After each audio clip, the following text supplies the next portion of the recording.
Hello, 1, 2.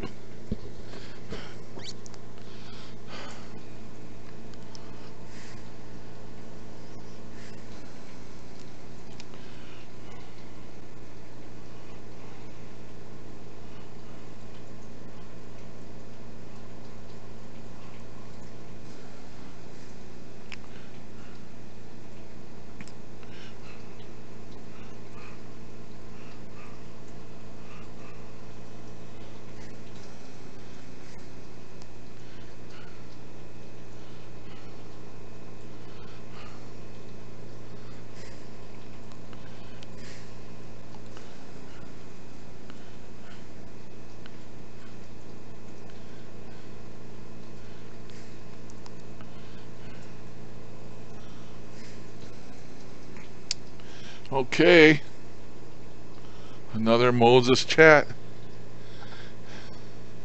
and it is 5:30 a.m. here. That's late for me, but anyway, it's another Moses chat. Hopefully, we'll have some people come in here for too long. All my friends, I have a lot of friends worldwide, and I am grateful for every one of them. I got a new friend over in Istanbul, Turkey. Got one in Germany, got one in New Zealand, got one in Australia, got one in Scotland, got one, a few in the UK.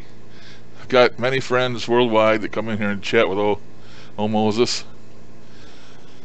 When I make these chats, and I make them impromptu, I don't have no schedule.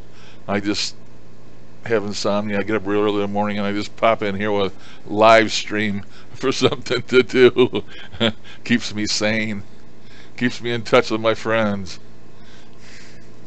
I got to get a schedule and do it later in the afternoon or something, but it's really hard to know when you can be on stream for people in the US and other parts of the world. It's kind of hard, you know. So I'll just do what I can do. See if I get anybody coming in yet. Not yet, but I hopefully think somebody will come in here for too awfully long. I'm going to read my news here from XSplit, which I use. Hey, there's somebody. There's Irish Steve, the man. How you doing, Steve? Got to get this off of here. Just reading my news. What you been up to, man?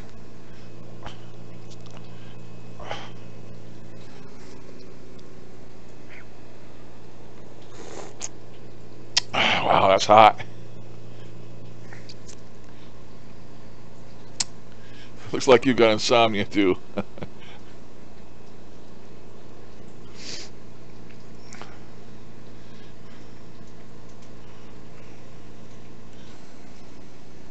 Oh yeah, it's snow. Yeah, yeah, sure as hell is. Oh, I'm terribly sorry for you, Steve. My heart goes out to you. But yes, we've been getting snow. So I thought it was only appropriate to stick the snow up here. Matter of fact, we got probably, I don't know, 3 inches, maybe 4 out there. I would say more like 3. I don't know. I just look at it through a window. I don't get out there in it. So, but we definitely got snow. The thing that pisses me off most about it, pardon the French, is when it knocks my DirecTV out. I get snow on the dish and my TV goes bye-bye. So I have to wait for either the snow to fall off the dish, somebody go out there with a broom with a long extension on it and sweep the snow off the dish, or I just have to watch other things. And I got plenty of other stuff that I can watch. I don't need DirecTV no more. I'm as long as I got the internet, I got tons of stuff to watch. Uh-oh, been sick, huh? Getting off the drama bowl? Well, that'd probably be the best thing you can do. Some people like that stuff, a lot of others don't like it.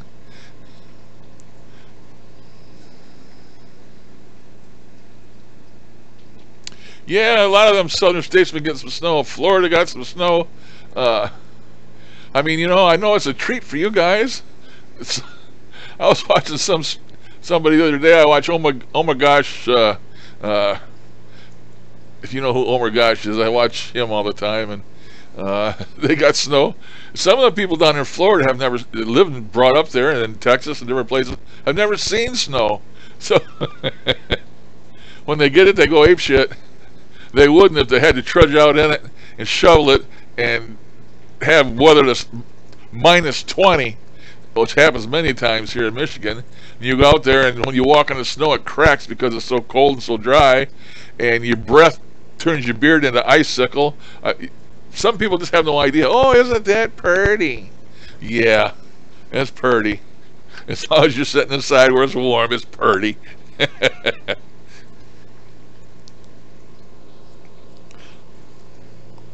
I have some more coffee.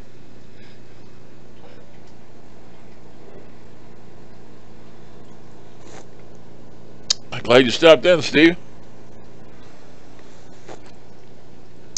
It does that. I know these live streams. You won't have nobody, and all of a sudden a whole bunch will come in.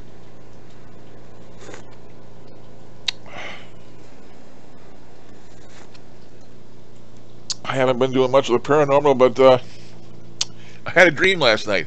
It seems like sometimes they want me to do something. They tell me in my dreams, or it's just all in my head. I read somewhere the other day about there isn't really any ghosts. They're just in our head. And it could be. That's why they know everything about us. I mean, maybe it's just us. You know, humans only use 10% of their brain. So what the hell's going on in the other 90%? Maybe that's the veils, the other 90% of your head, your brain. I don't know. But I kept dreaming last night about doing an experiment, so I thought maybe I might do it today. I got my phone.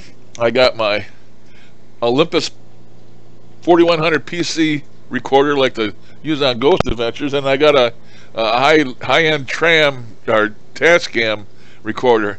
And I thought I would turn all three recorders on, lay them here in a row, and ask questions and see if I got any EVPs. And what's interesting to me is you can have three recorders going and only get the EVP on one of them. So I thought maybe I might mess around for that today. I don't know.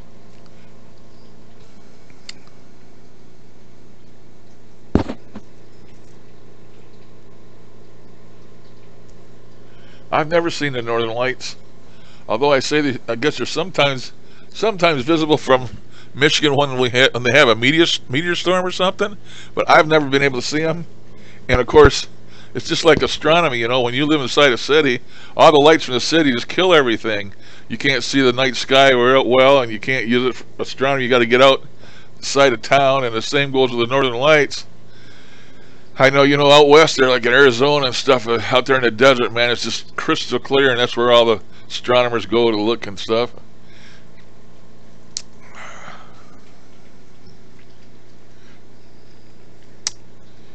Well, we don't have no trucks pushing snow. We have trucks, big trucks that push the snow on purpose. Big dump trucks with big plows in the front, up and down the highways. Well, the ones on the highway have the plow hanging underneath it, and it swivels. They can turn it, you know, so it throws all the snow off the road. But most all of them got a big load of salt in the back they put on the road, so it'll eat your car up. But not so much anymore. It just, Michigan's turned into the tropics.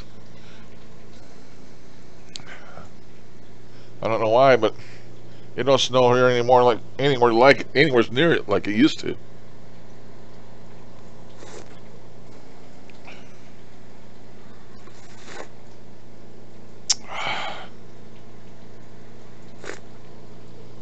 Sorry about the slurping, but that's hot.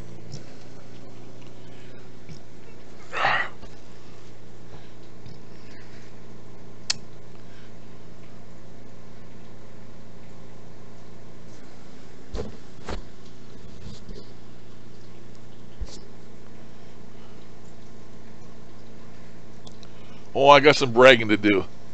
You know how about I've bragged about my granddaughter there, Lucy, I think so much of. Well, new addition. This here is Wade. He's my great grandson. And you know what that does? That makes me great grandpa. Hello, Heather. I was just showing Steve here, you know, how much I brag on Lucy. Well, this is Wade. He was born the 9th. Of course, this is the 12th. He was born the 9th to my granddaughter Samantha, and so now that's my great grandson, and that makes me a great great granddaddy. How cool is that? Morning, Zara. Just in time to see my great grandson. I'm the great great grandpa now. A milestone in my life, a great great grandpa. Life has been fulfilled. I'm grateful. I'm blessed. That's Wade. That's his name, Wade. W-A-D-E, Wade. I don't know where they got that name. I think it's through her husband's side of the family, but it sounds like a Western name, like Cody. Wade. I did right away. When I hear Wade, I think of Western.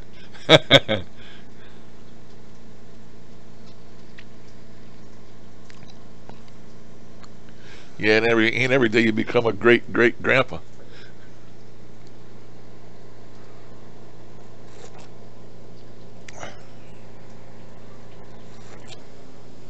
Maybe it's only one great.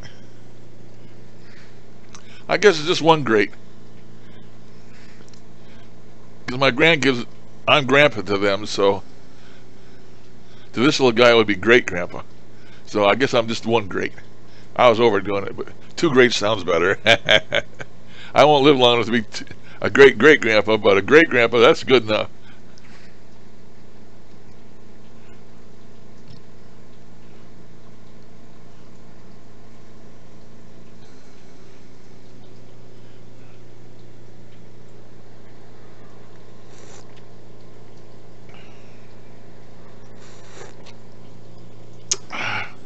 Like I told Steve, excuse me for slurping. My coffee's hot. And yes, it is snowing here. The wife is just out there clearing off around her car and clearing her car off. We got 3 or 4 inches last night, so the background is definitely appropriate. Like I was telling Steve, the thing that POs me about it is that it knocks my DirecTV out because it gets snow in the dish. That or the storm gets between the dish and the satellite, and I lose my TV. But now that I'm DirecTV independent now, getting this new smart TV, and I got that God,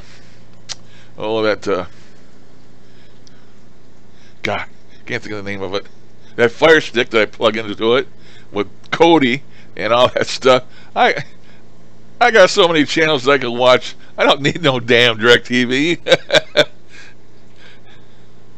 Plus, I got a regular TV antenna up here on the wall. I can get, I don't know, 10, 15 channels off from. So I'm channel poor over here. And I tried to watch another new movie yesterday on that Kodi. I watched one there the other day, and I watched Dunkirk, and I watched gosh, I can never think of the name of them. But I started to watch Jeepers Creepers 3. And about 5 minutes in, I fell asleep, and I woke up as it was ending. So I'm going to have to try that one again. Sometimes I do that. I can't stay awake for a movie, or they put me to sleep. I don't know which.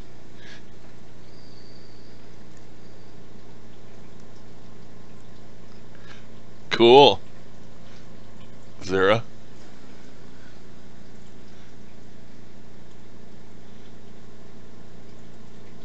Snow-yo? Not my first snow-yo.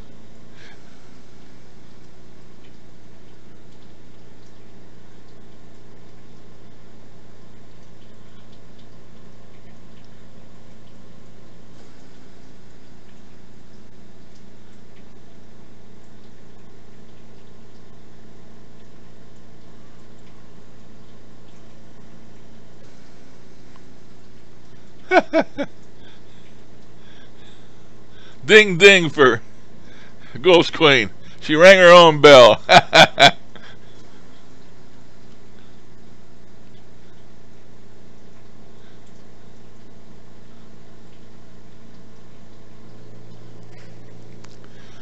Well, I'm not going to ditch DirecTV. I love DirecTV, but I don't pay for it. That's one of my wife's bills. I just enjoy it. She pays for it.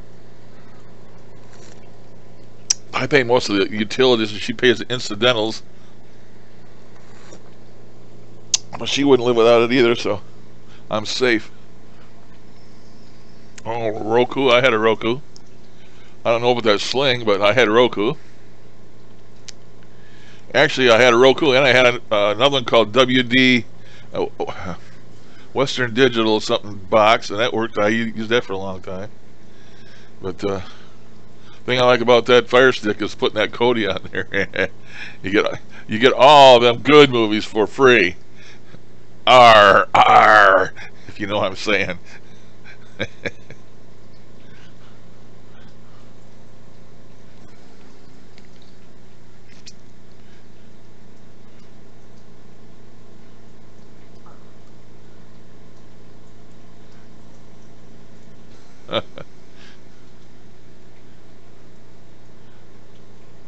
Oh, Michael, come in. Hello, Michael. I'm kind of coffee and morphine time. Kind of slow this morning. My glasses are kind of dirty. I should clean them. But I was telling Steve, I thought about doing something here. Well, I don't know if I'll be able to do it here or not. But I haven't been doing those sessions, but I've been wanting to, but haven't done one. And I was thinking about it. I don't know if I dreamed it, but if the spirits are after me to, you know how after a while, you ignore them for a while and they come after you to, it's like they're bugging you to do a session. I actually dreamed this last night. Why, I don't know. Never thought of it before. I've got a smartphone with a recorder in it. I've got from here on my shelf.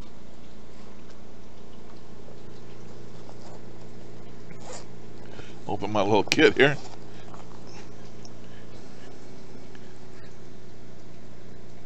Whoop. And I got the Olympus recorder in there that they use on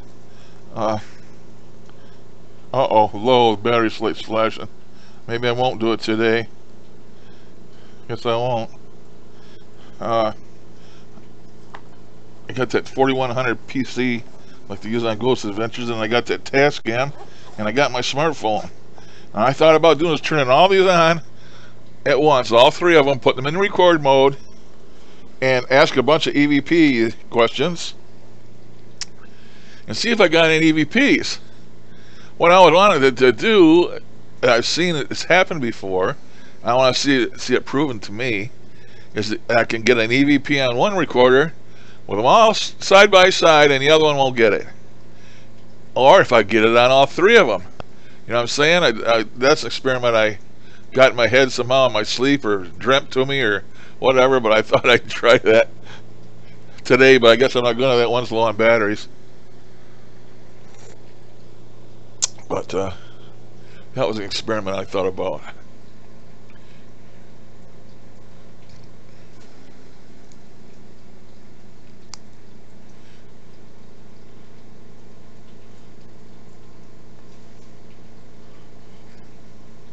Hey, Swimbait. How you doing, buddy? First I ever heard of you in a long time.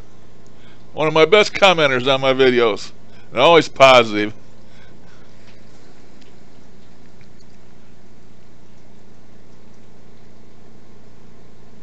Oh, yeah.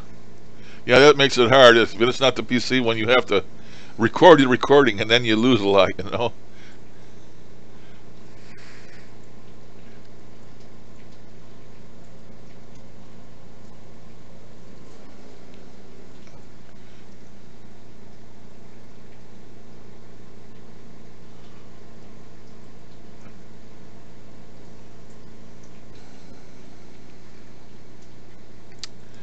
Well, they work good. I just never get into actually using a recorder for it, try to get EVPs, because I get them in other ways. I'll make a video and I'll pick them up in the video, you know, because it's like they can't keep their mouth shut. Or I'll be trying to video orbs, I get EVPs in there when I'm trying to video orbs, or it's like I pick them up, not trying to pick them up.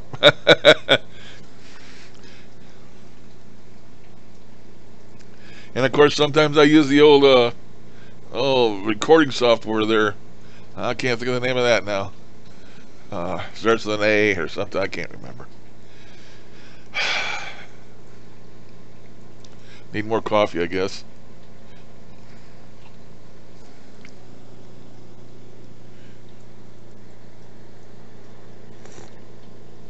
Okay, those of you that just came in,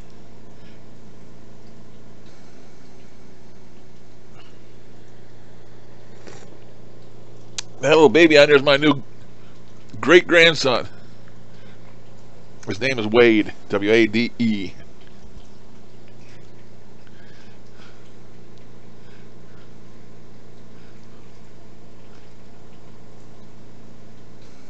Another granddaughter I'm so proud of. Oh, Lucy, she's something else, boy. She comes over here and she's like a typical girl now. She's learned how to talk, and I tell you what, she's getting good at it. But the bad thing is she don't keep her mouth shut. She runs around here and she's into everything, and what's this? What's that? This is right, and she talks to you and tells you all about this and all about that. She cracks me up. Of course, you know, it's been a long time since I had kids around here. But let me tell you, when you get old and your grandparents, the best thing about having grandkids is that they go home at the end of the day.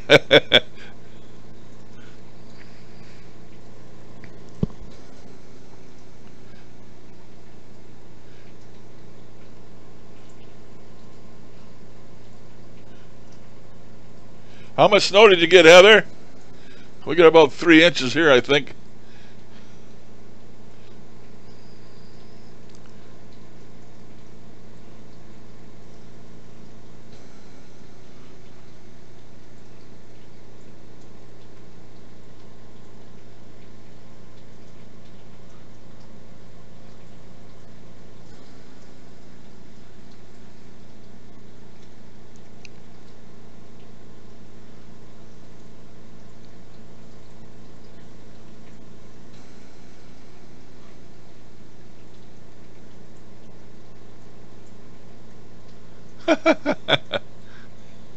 You're not supposed to tell, Heather. You're not supposed to tell.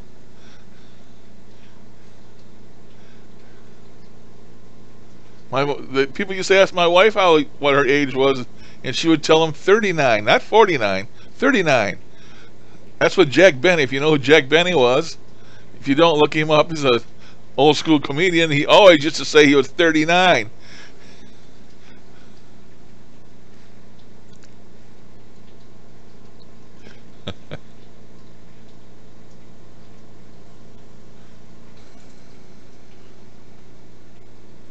A plow guy.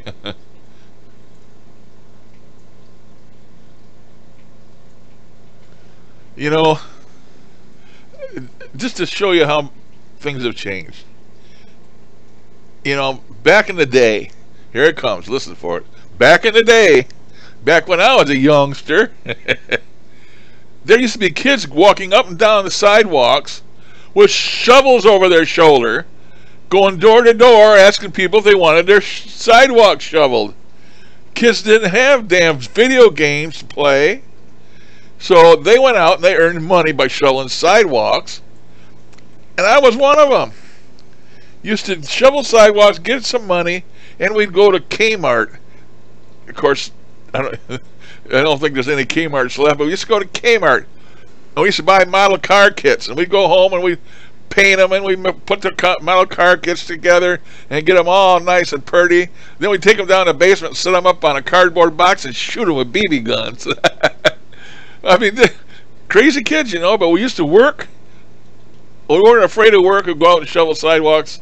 And where are those kids today? They're on their video games, and you don't see them only long enough to eat and go to the bathroom.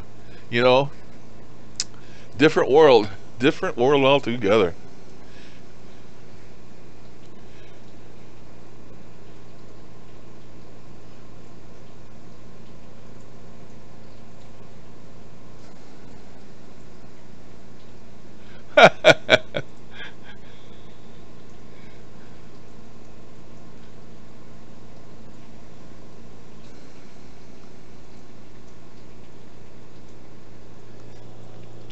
There's probably places in the phone book, Heather, but what it is you don't just. I don't know if you can hire them just for one time. There's a lot of them. It's a yearly thing, you know. You sign a contract, and every time it snows over so much, they come and they do it automatically, and that way they have it's like a subscription to them, you know. I know a friend of mine used to do that. Used to be one of them guys. And when it really got deep, he'd come over here and drop his plow and pull mine out just for free, just for because we're friends, you know. But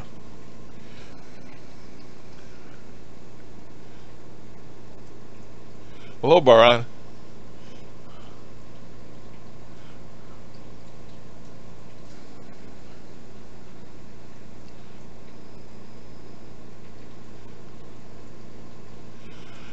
I'm feeling pretty good. I'm still get winded a little bit when I go out the kitchen and back without my oxygen, but hopefully I don't have no more blood clots growing. I hope not. I gotta take my reading this morning and send it in, call it in. Got my little contraption here, my meter and all that crap. I gotta poke my finger and then I gotta send results in. Hopefully I won't catch hell this week. Last week I caught hell because I skipped a day. I did one of my famous turn the alarm off and forget about my pills, and I skipped a night on my blood thinners, and consequently it showed when it came time for the test. Hopefully they'll be getting back to where they want it this time, I hope.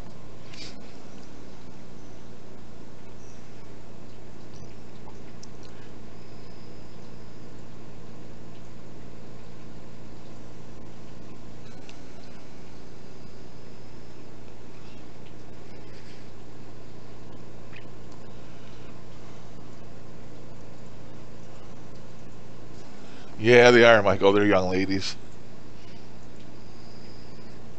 No, it's for blood. I don't know. INR is called. It's for testing my blood for blood thinners. I take blood thinners, and as the range is supposed to be between a 2 and a 3, and I have to take and poke my finger every week, and then I have to send the results in on the phone and tell them what it was. All that stuff. I got thick blood. I don't know why. It's too thick. And it's so thick if I don't take blood thinners, I end up with pulmonary embolisms, if you know what that is. Blood clots in the lungs. I've had them twice, and the last time they almost killed me. First time was a lesson that I didn't learn, and I turned around and didn't take the blood thinners they wanted me to take, and I ended up the second time, and I had my foot in the bucket just ready to fling the bucket, and they saved me. The blood oxygen in your blood is supposed to be around 94 to 98, up in the 90s.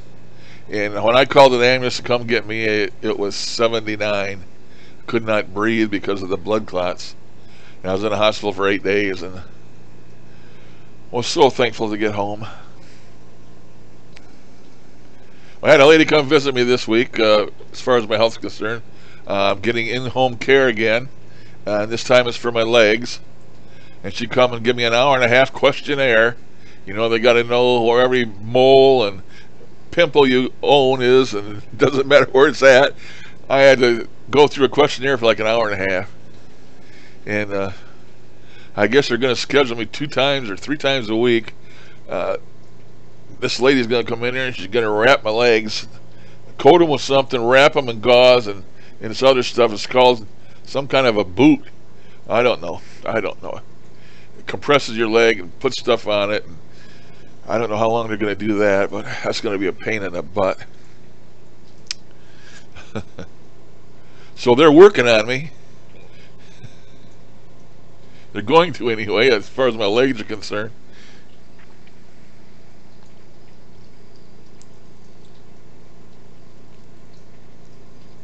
"10 inches of snow, my gosh. In Alabama? That's crazy. You guys must be having fun. I bet the town was shut down, and all the crazy drivers are in the ditch." And you're probably seeing lots of snowmen.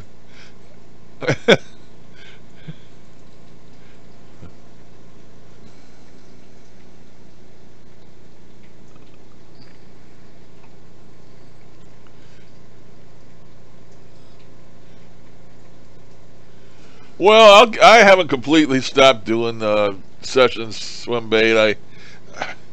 I just ain't into it no more, like I was, and I've got so many other things in the fire that I'm doing. And hi, Art. How you doing, buddy? There's Denmark.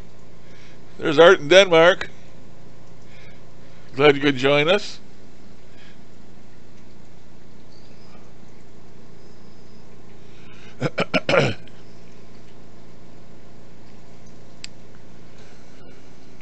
Well, those crossover sessions, swim bait, were completely unrehearsed. I had no idea.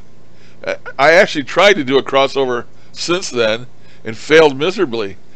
I didn't have, it just happened. I got on there and I heard them talking, listen to what they were saying, what they were doing. And I asked them if I could help in any way. And, that's how the crossovers came about. And it happened 3-4 times, but I wasn't trying to do one.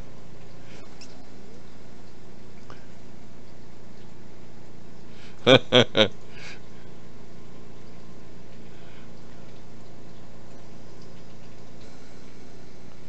got a friend of mine who lives in I think it's Alabama. No, maybe it's Louisiana. I ain't sure, but he's got a bunch of little ducks and dogs. Give 10 inches of snow, and them dogs never seen snow before. I bet they get out and they go running through that crap. They probably have a big old time. I don't know.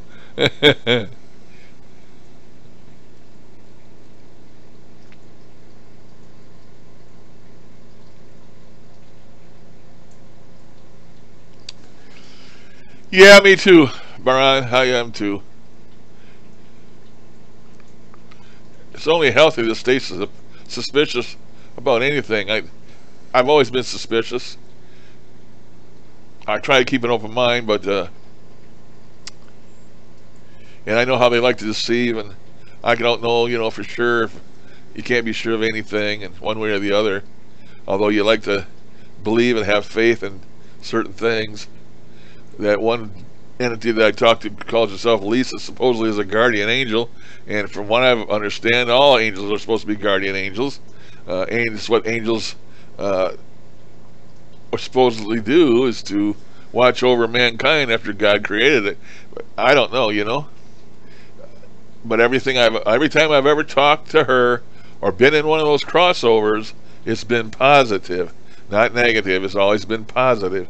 And most generally any other time I talk to these spirits, they're low level. Not all of them are evil, but they're not positive. You know what I mean? So I don't know. I'm still impressed. I'm amazed by it, but I don't necessarily believe everything I hear. That's for sure.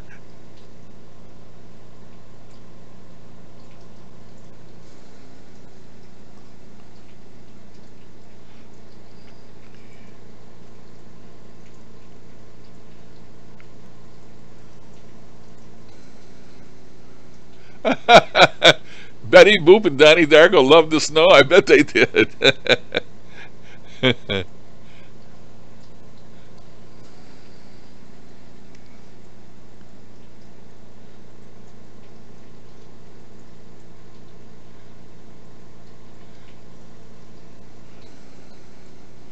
How you been doing, Art? Don't want to leave Art out. He's quite into this paranormal stuff. He knows some medium that has spirits that superimpose their face over hers. And Art sent me a bunch of videos and stuff that shows it. That's quite mind-blowing.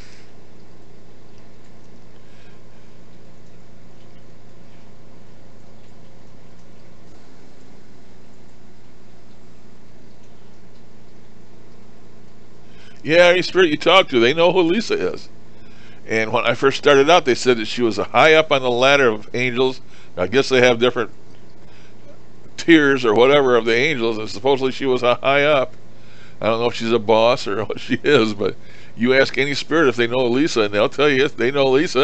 And if you ask her if you want to talk to her, they'll say, oh, she's in heaven, or she ain't here, or blah, blah, blah. They all know her. They all know her.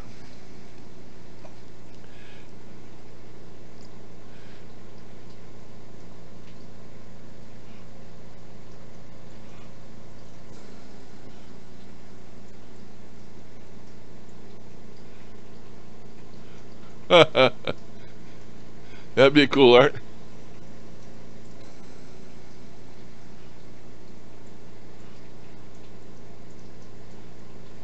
Well, that's cool. Michael got to build their first snowman. It must have been it must have been a wet snow then, packable wet snow. Snow's not always like that. When you're here in Michigan, it gets to be 20 below zero, which ain't uncommon. I'm sure Heather knows about that 20 below zero. The snow gets to be like powder sand, and it don't pack. You can't make nothing out of it. And when you walk on it, it cracks and creaks. People can't. It's hard to tell people about that don't know much about snow, about how you walk on it. It sounds like you're walking on sand or something, but it creaks and makes noises when you walk, squeaks and squawks. And it's because it's so cold.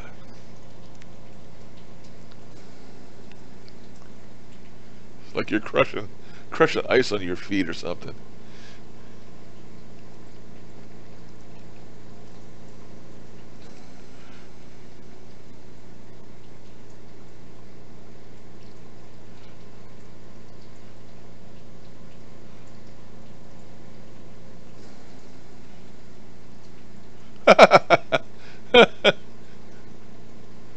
No, there's no way to send anything in this chat. It's just a chat. That's all it is, Art.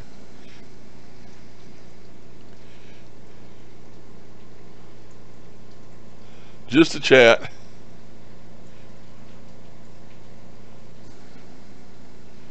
Yeah, crunchy. Great word for it. Yep.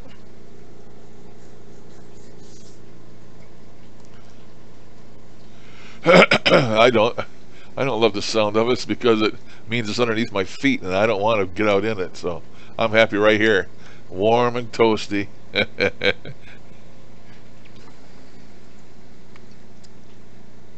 Yeah, I watched your video the other day, Zara, the one with the Memorex, and I got one of the Memorex just stowed away here somewhere. I got to admit, yours sounds better than mine did. Although I found mine was sort of a bassy and it was too muffly. I don't know. Mine did. I got it off of eBay, and mine didn't sound as good as yours did. Of course, you had a speaker on it. I'm sure I used a speaker on mine too, but I don't know. You sounded better than mine every day.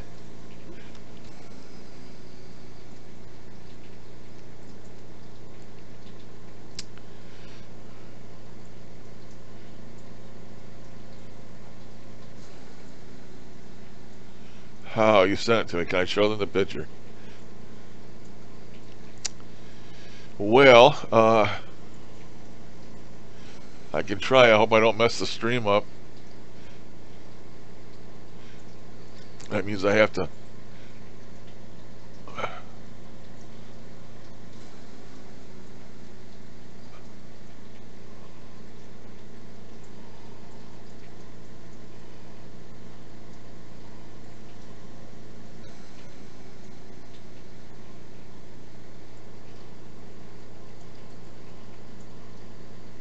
Well, I went to my email and there's nothing there, Art.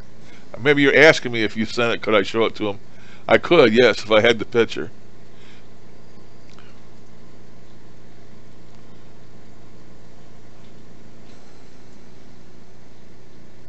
Yes, Zara, the one you put up yesterday, the one with the blue Memorex. I see you noted on there somewhere that was one you did back in November or something.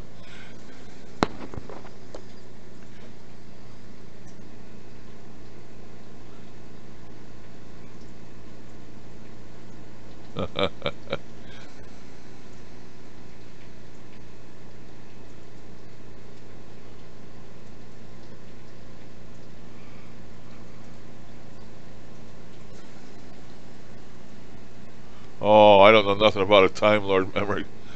I hacked mine. There's just one wire in there you cut, if I remember right.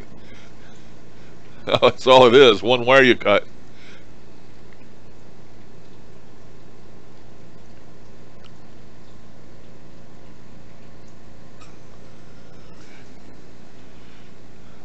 Not really swim bait. I don't remember that, but I never used that plasma box much because I never could get it to work.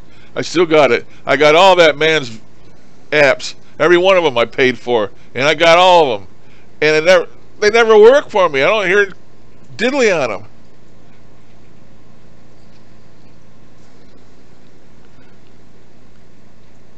I don't know if I've seen the findings about John Huntington, but he's got some great videos, and he sure gets some contact with the spirits.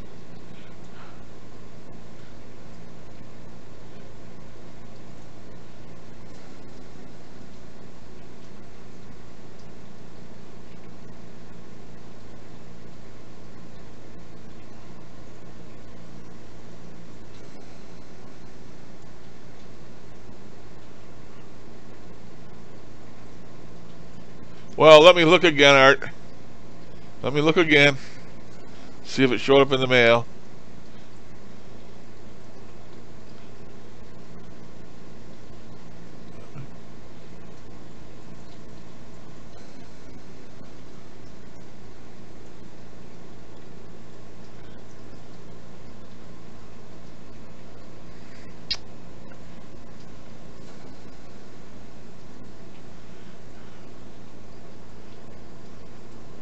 Okay, Art, nothing in the mail. I've got all the stuff that you sent me. But finding one particular picture that you're talking about through all that stuff you sent me is going to be quite time consuming. I can't just go there and pick it out. Paranormal. Art Bosman. I got AVIs and MP4s. I don't see any pictures. I have no pictures from you. They're all AVIs. They're all movies.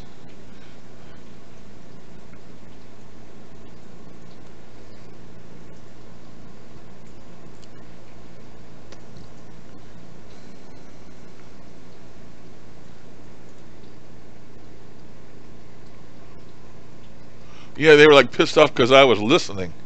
Because I was doing like, I think I was doing like an eavesdropper session.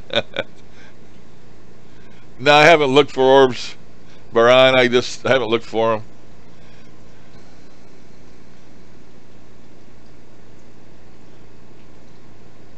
Yeah, John Huntington does.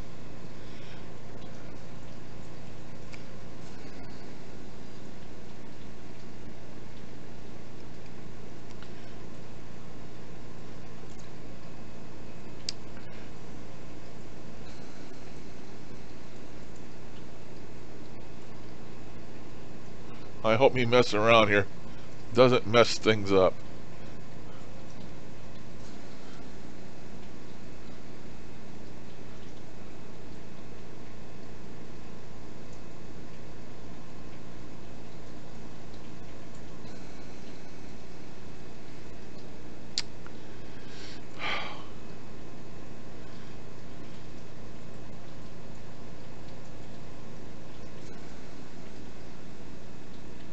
Boy, I guess I don't have them in here no more. I thought I had all those. Let me look in Drive C.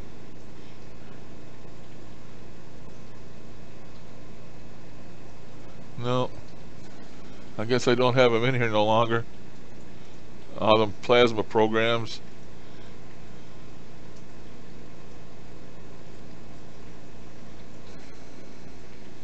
No, I don't see them.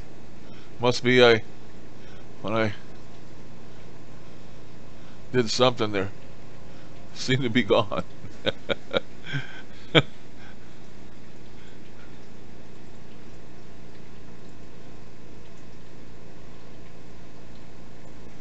Yeah, no, I don't have them in here no more.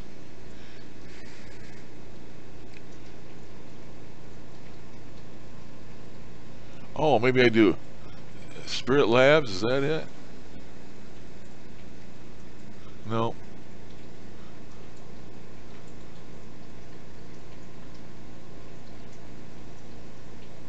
Nope. I must have Got rid of them.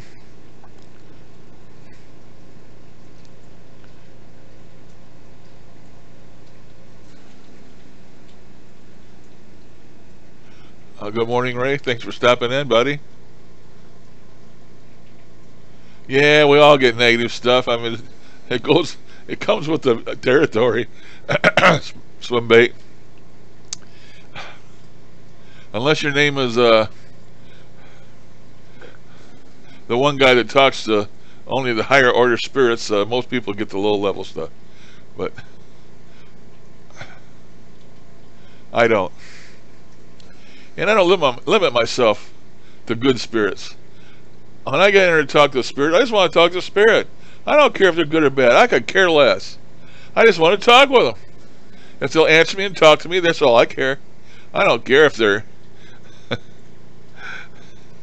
well, I would care if they were God Almighty, but I don't care. I mean, if they're angels or if they're semi-demons, if they talk back, I talk to them.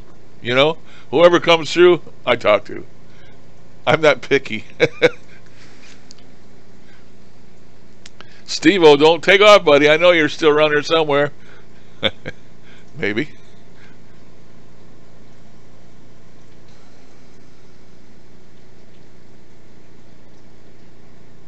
Really? I never seen that one, Baran. But did you ever see that picture I got of where I caught the one with? Oh, let me go here. See if you ever seen it. See, nope, that's not what. Yeah, that's what I want. There's my pictures. Pull my picture in for you. See if you ever seen this before that I captured.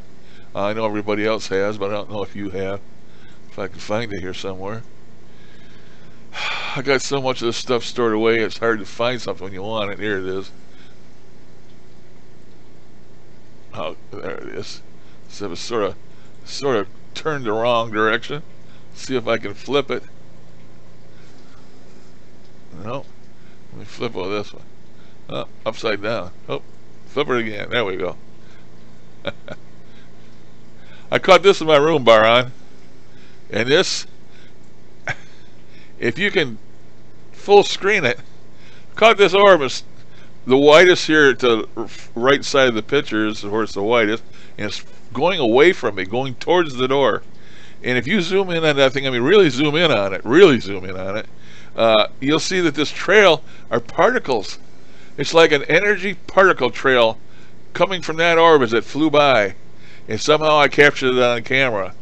And I'm not, if I remember, I believe it flew into the door. And it was gone.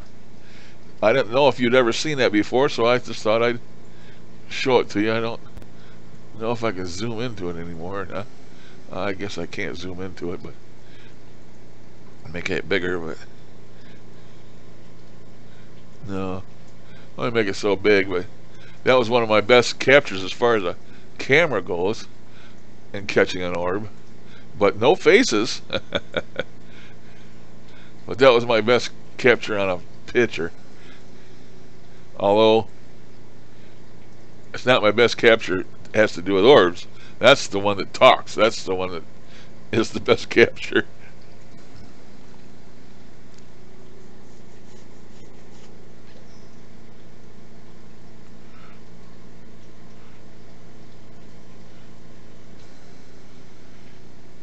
I agree, Sarah. As long as you're respectful.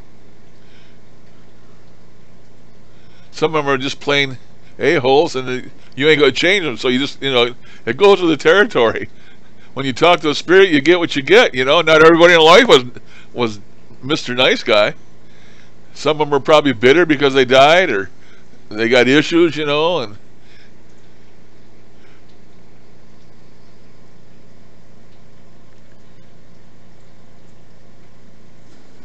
I don't know. Who makes them classifications? I don't know. Good question.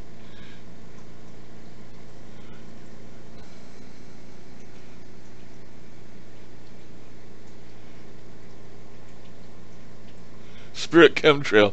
Yeah. But if you zoom in on it, I mean, if you really zoom in on it, you'll actually see that it is particles, like a particle trail, and supposedly orbs are energy.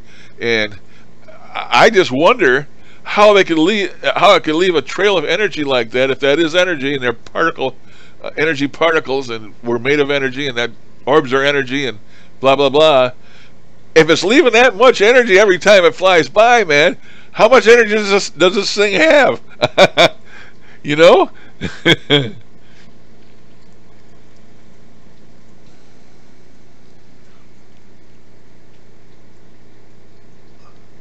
Human faces in spirit orbs.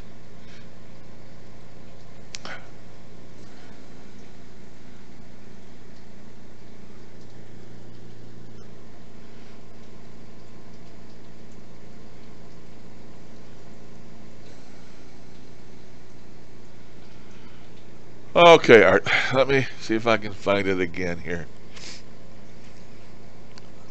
I guess me going there hasn't been messing nothing up, so let's see. Inbox 1, there we go. Attachment. Save.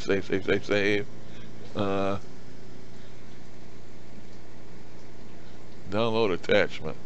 Save file.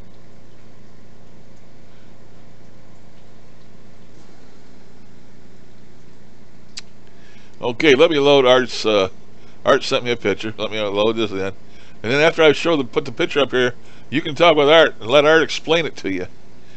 Be the best way.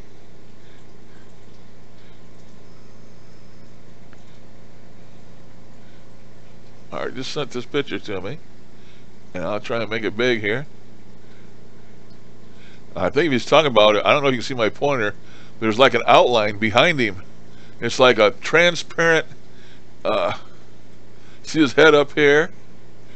Everything pointing the same direction. There's his head, and there's his back, and you follow it right down behind him. It's like he's stepping out of himself, or his transparent self is following him. If you can see that, I can see it instantly. I'll let Art explain it to you.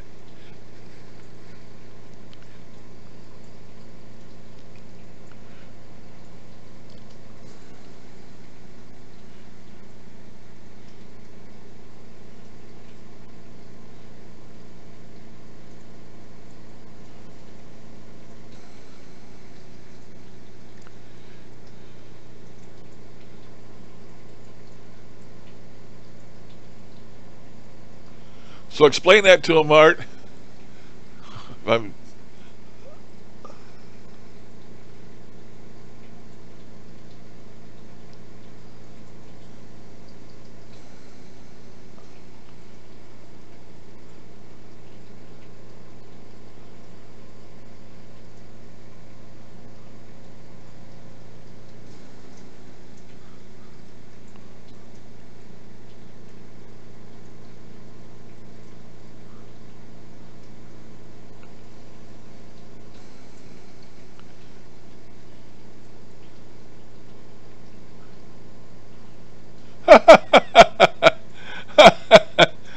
Kinky spirit.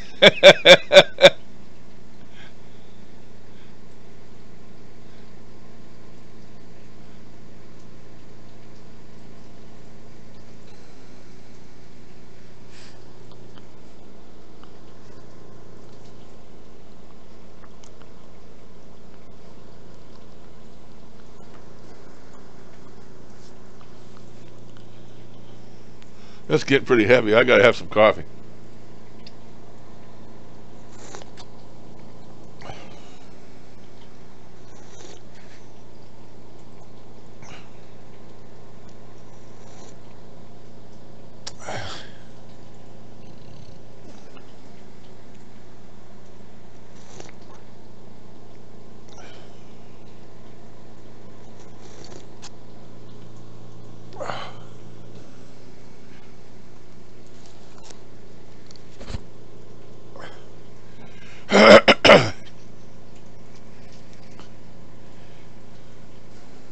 And Art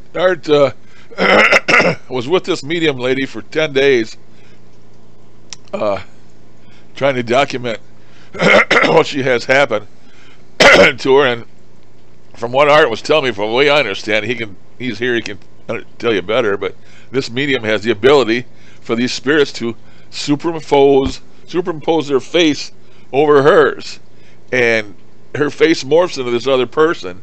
And the movies and stuff he showed me, you can see it happening, but it's heavily pixelated. I mean, because of digitalization or something, I don't know, but you can see it happening. It's really quite weird. It's the first time I've ever seen it before.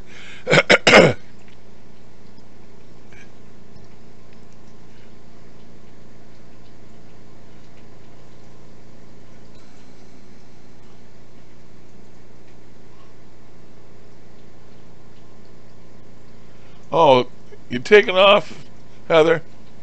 Okay. Catch you later. Thanks for stopping. You're always welcome, girl. I know you just want to go shovel that snow. Just want to go shovel that snow. Well, maybe the kids got a snow day today and you won't have to send them off.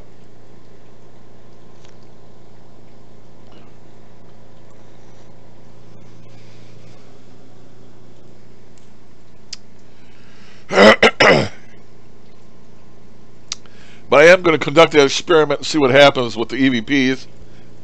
I was telling Steve, I don't know if Steve's still here, but I was telling some others here, I don't know if I should repeat it now or not, but I got 3 devices here. I got my smartphone, and I got my 2 recorders, that Olympus, and my, what the heck is that? Tascam. I got them 2, and I got my smartphone. And they're all capable of recording. And spirits last night in my dream or something, or I dreamt about doing this. So maybe they want me to do it, I don't know. But I've heard before. You know, you watch some of these ghost hunter shows and all these guys will be in a room and have their digital recorders going. One person will get an EVP on his and the rest of them won't get it. It's like the spirit is choosing which device it wants to talk on. So I thought I would fire my smartphone up, turn the recorder on that, turn the recorder on these other ones, and have them all going simultaneously and ask questions and see if I get EVP on any of them. And if I do, did I get it just on the one? Did I get it on 2? Did I get it on all 3 of them? And of course I know that's not too scientific because the recording characteristics of each one of these devices will be different. But most generally, I mean, if you're going to get an EVP, you're going to get an EVP. So I thought I'd try that and see what happens. It's an experiment I came up with, or they came up with, and put in my head. So I'm going to try that. That seems interesting to me, how they can be selective about what they want to talk on. And then you watch these TV shows and they're selective about which device they want to turn on. One guy will have a millimeter in his hand, another guy will have a different K2, and the K2 will go off and the millimeter won't. You know, it's like they pick and choose the device they want to use. And it's not like a blanket thing. If you ask for an EVP and you got 3 recorders going in your room and you get a blanket answer, the same answer on all of them. It don't happen that way, and that is interesting, and it begs answers, I think. I don't know how they can do that, but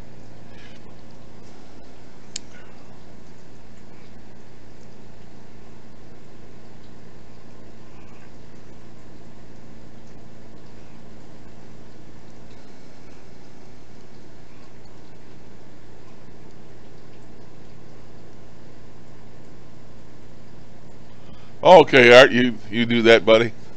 I'll get them, no problem.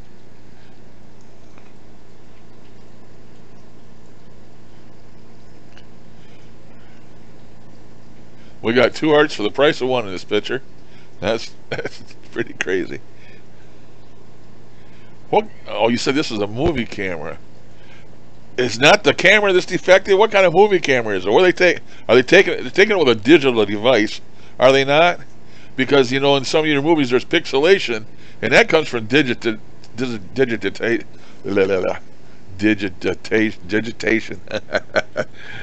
I just wonder what kind of camera he's using to take these movies with. I mean, I know it can't be film. It's not an old film camera, so it must be a digital camera.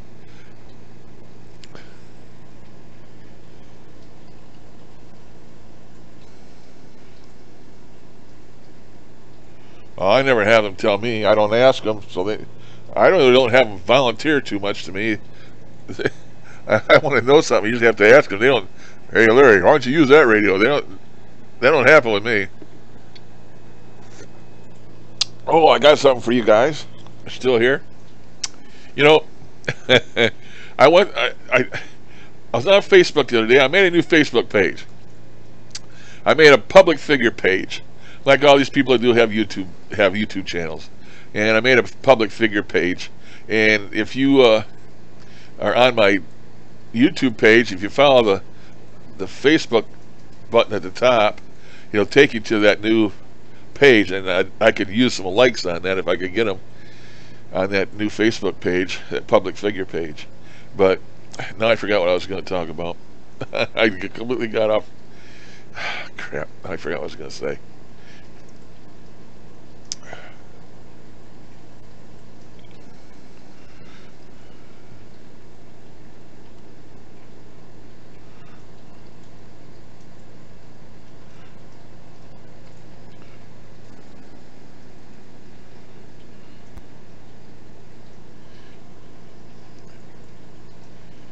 Oh, I was going to tell you something. I completely lost it now. It'll come to me here in 3 minutes or 4 minutes, maybe.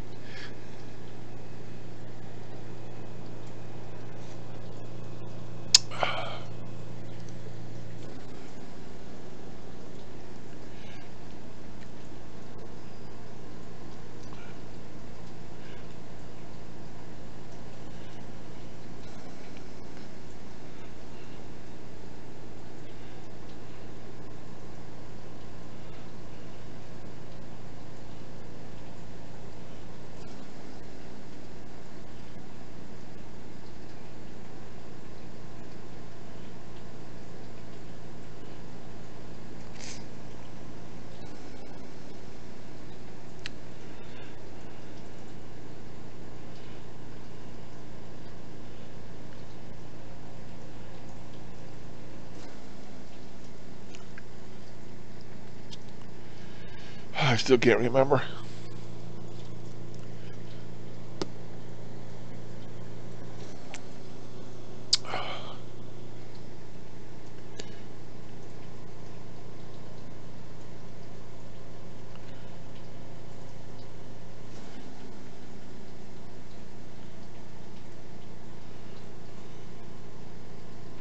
I've only got 2 radios here now that I really am using lately.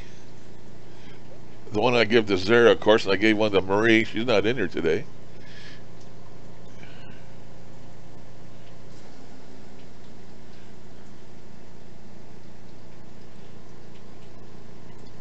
Oh, I understand. Nobody's even saying that you're trying to spoof anybody. No, you must. I hope I didn't say something wrong that made you come back with that. No, nobody said you're trying to fake anything, Art. That's for sure.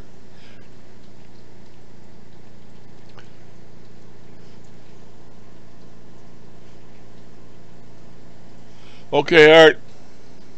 Thank you. Thanks for stopping in. Come back again. Send me whatever you want, and I'll try and present it best I can. Always nice having you here. Have a good day.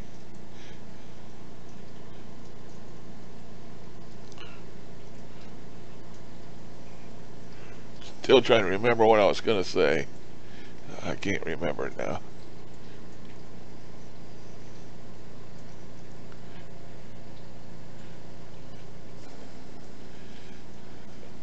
That's true, Michael, but that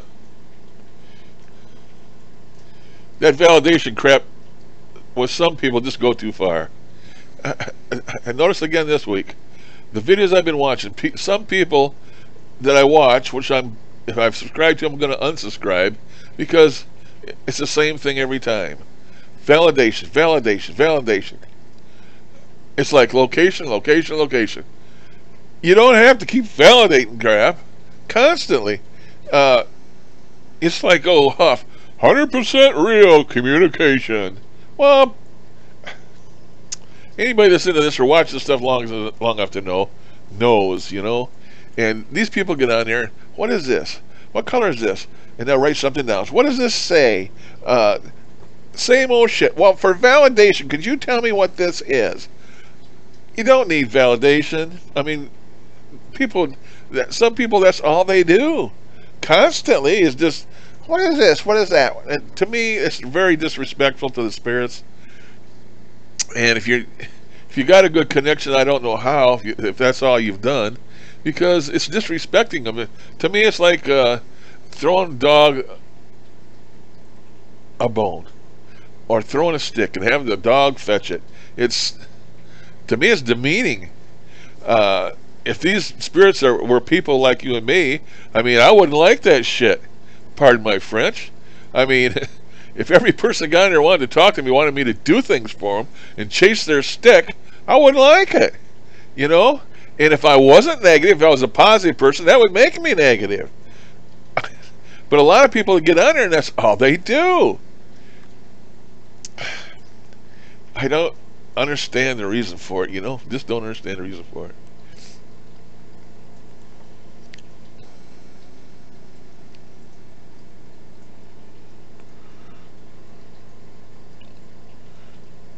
Well, there's nothing there to like, Zara. Thank you, but there's nothing there to like. I just made one, and I figured, well, if I tell a few people about it and I get some likes, I don't know, they don't really make any difference.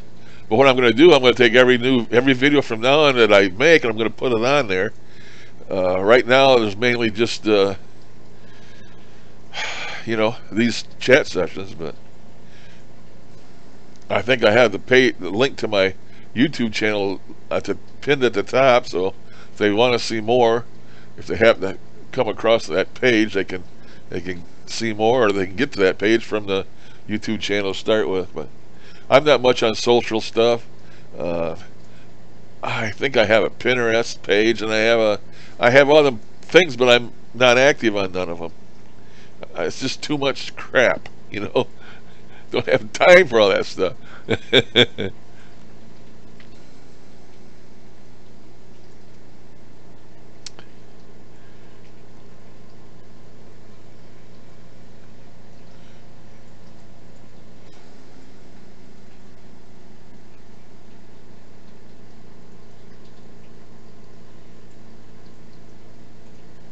Yes, I know Kevin. Me and him don't get along. He thinks I'm an entertainer, and I'm not a believer of the Circle and Nathan. And I tried contacting it once, and I got that Nathan, and that Nathan was very belligerent to me, because I guess he thinks I'm evil. I don't know. So I don't know. But me and Kevin don't get along. We end up getting in fights. He's very defensive. I can't say nothing about or comment on any of his stuff without him getting pissed off about it. So I just wash my hands of him. He's another one, you know, fart in the wind. I don't subscribe to him no more. I don't care what he does. I could care less what he does. I'm trying to be easygoing, but you know, some people just can't take criticism at all. And I think I've mellowed out some. I can take it as long as it's not an attack. But every time I get on there and say something about one of his videos and comment on it, he'd think I was attacking him, and he'd rant and he'd rave, and so I don't have nothing to do with the man no more. That's as far as me and Kevin go.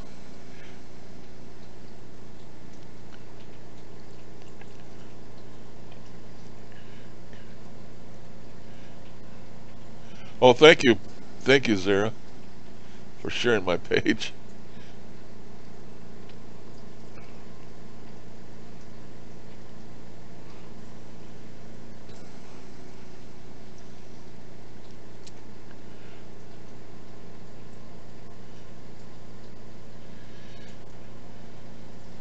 There's another place too called The Station, and I think I connected with that one time. It's supposed to be a place where these spirits in the afterlife, it's like they have groups, some of them to help those of us that are earthbound.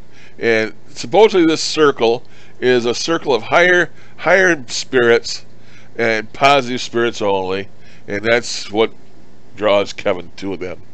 And he's a big believer of that. And, that's fine. I have no proof of. I don't have no problem with anybody believing in anything. But if I don't believe in it, then because he believes in it doesn't mean I have to believe in it.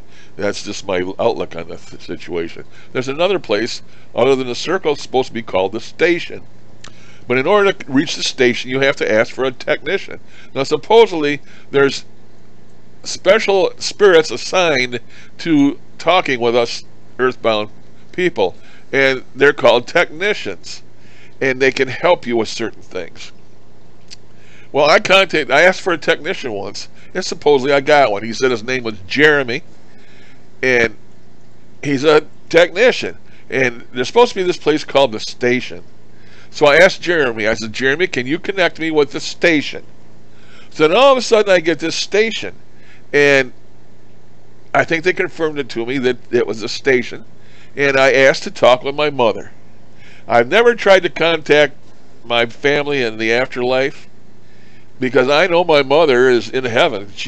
Was a very devout Christian woman that went to school, Sunday school, went to activities in the church, not on Sunday, and I know if anybody's in heaven, she's in heaven.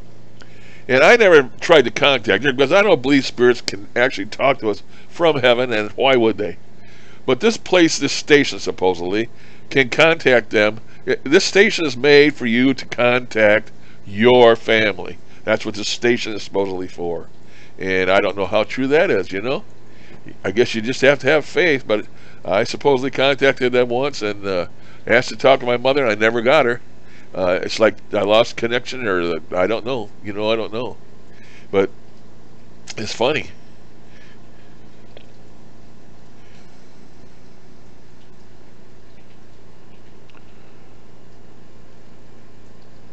Yeah, there's tension, yeah. It is what it is. Once upon a time I used to have lots of haters, and I was a hater myself. And so I have nobody to blame that for myself. I have a very extensive block list, Baran. I think the last count I got about 75 people in my block list as far as my YouTube channel goes. One day I thought about just unblocking them all because I've had a change of heart about the way I see things, but these people, I don't know if they've changed, and if I just open them up coming back to my channel again, I just don't want the stress of the haters and the hate mail and the hate comments, and I just leave them blocked, and generally speaking, it's been pretty good. I still get that one damn thumbs down all the time, although I have my thumbs down stuff turned off so people get on my channel can't see them. Monkey see, monkey do. So whether I get a like or a dislike, I could care less. Like I've always said, people come to my channel. If you come back again, it's because you like it. If you didn't come back again, fine. Don't come back again. I don't care. I'm not out to make friends. Well, I am out to make friends, but I'm not out to make contacts and subs and all that crap. I got 1,877 subs the last check. But that goes up and down daily, man. I can see 3 or 4 go away, and then I'll get a couple of new ones, and then they'll go away. And that sub stuff is for monetizing your YouTube channel. And I turned my monetization off when YouTube started their shit about, every video that comes out, they've been killing them, and because it doesn't, getting copyright notice. Killing your videos. It's because they're advertisers that put them little ads on your videos, and you get paid a thousandth of a cent for every one they watch, or whatever it is. Didn't like it because they were putting their advertisers' ads on these videos that people swear and cuss and have political views and all this stuff. So they got some kind of a new program, a logarithm that goes through and checks all the videos when they're uploaded, and they just throwing out videos left and right. So one day I got on here and I had like 15 videos that were thrown out because of content, and so I just turned the monetization off. They can stick that money where the sun don't shine. 3 years, I think I made $300 in 3 years off them ads. So, I could care less. So I put that little donation thing on my YouTube thing. If somebody wants to send me some money, fine. You know, no Patreon or none of that crap. But I've got one $5 donation so far. I don't need money. I mean, I'm not hurting. Well, I'm not rich. I'm just a retiree with a Social Security and a pension check, but I get by.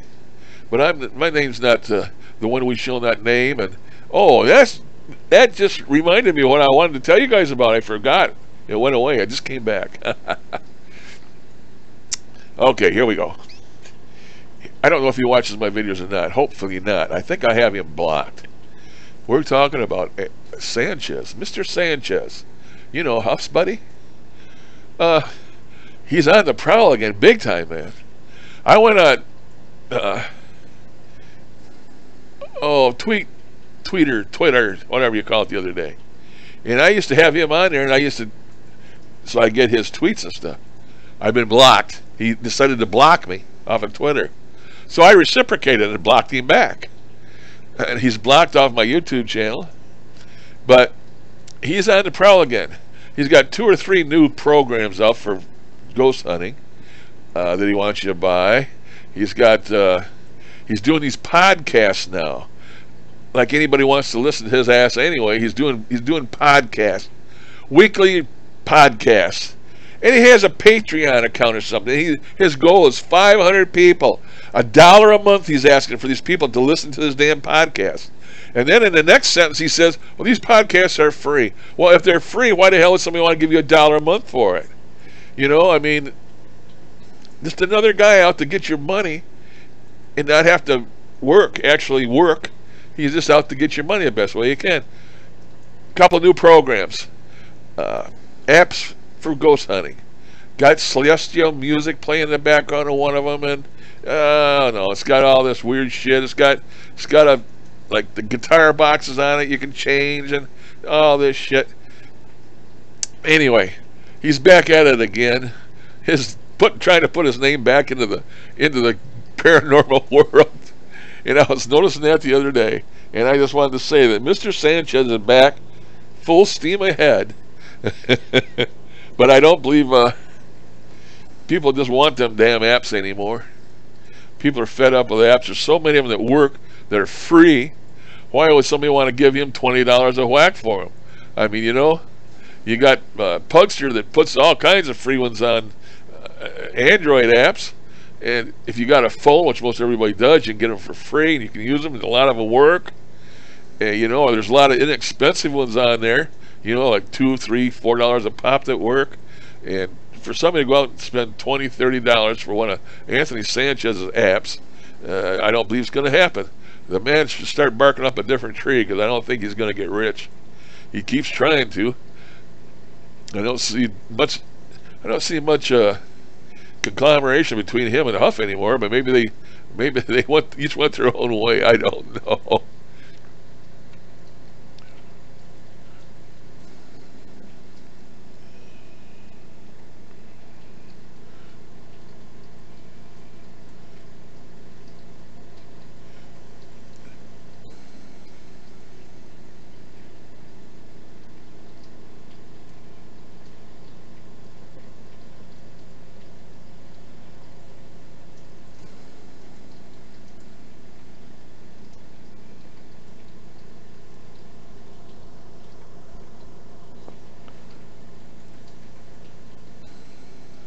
Oh, I don't need your money, Baran. I don't need anybody's money. I just put it on there for the simple reason because I quit the monetization on every video. Lots of other people make videos besides me. I'm nobody special. Maybe I did that just for retaliation on YouTube. I mean, I've went back now and I've seen a lot of videos that must have been flagged. And people have went in there, and wherever the offensive word was, they beeped it out. They must have took the same video, deleted it, re-uploaded it with the beeps in there, so it doesn't say, you know, S-H-I-T or whatever, you know, it doesn't have the French in it, and it's beeped over. And then they've re-uploaded the video so they're not being flagged because the words have been beeped out. I mean, that's crazy. You have to... That's YouTube making us YouTube makers fetch sticks like a dog.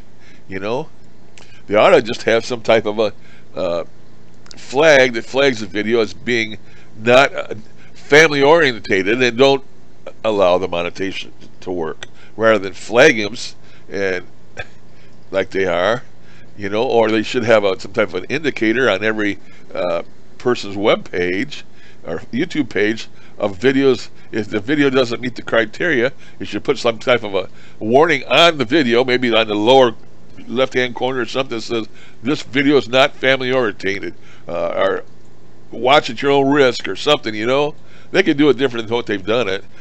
You know, one day you get on there and you find half your videos have been unmonetized because they don't conform with their logarithm, and it peeled me. That's why I put that for donations on there.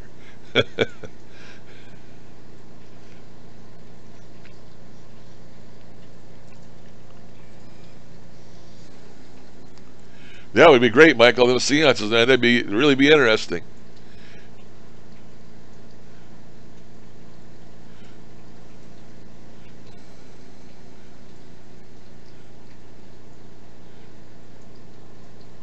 Absolutely, sir. I'm not out to make money. You don't see me trying to sell anything.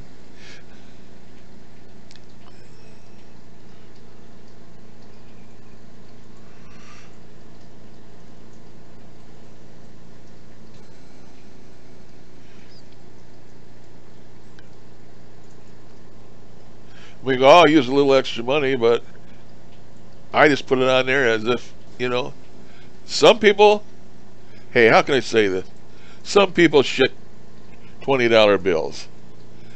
You don't know who's watching your show or your video or something. They're impressed by it or impressed by you, and they just like to help you out of just a good gesture, out of the kindness of their heart.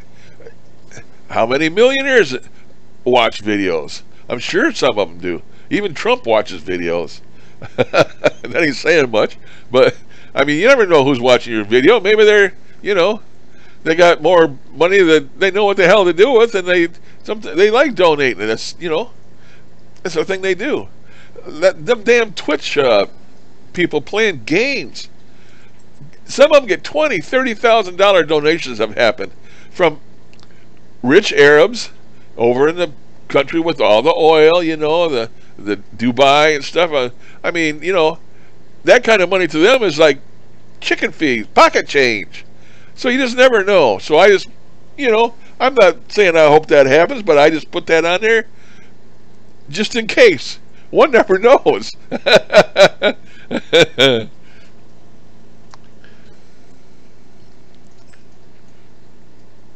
Yeah, streaming does cost money. I have a 1 terabyte maximum on my provider that I get my internet from, and they want you to use time up. I was paying for 25 megabits down and 5 up. Well, the other day I got an email that says, we are going to increase your speed for free. We are increasing it to 60 megabits per second download. And they did. Actually, I get over 70, sometimes 75 megabits download. It's still the same 5 or 6 up, but I'm getting, and it's for free, the same price I've been paying. But somebody told me they do that for a reason.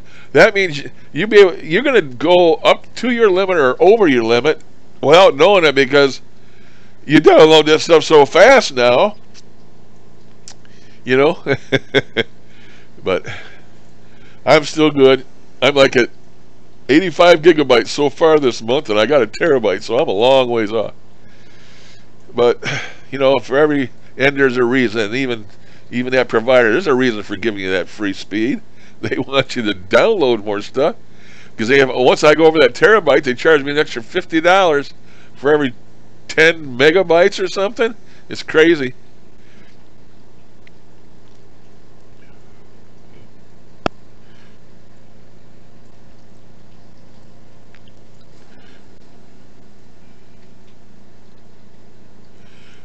Me too, Michael. Did the same thing out of pure curiosity. that being a boy and being scared, and when I was little, and uh, seeing videos on here, it's got me started doing them. And I basically have been doing it for a hobby. Then monkey see, monkey do. All these, every video I tried to watch had that ad come up, and longer I was on YouTube, I learned about that monetization, so I turned it on. You know, most people have ad blocker on anyway. That blocks them all out anyway.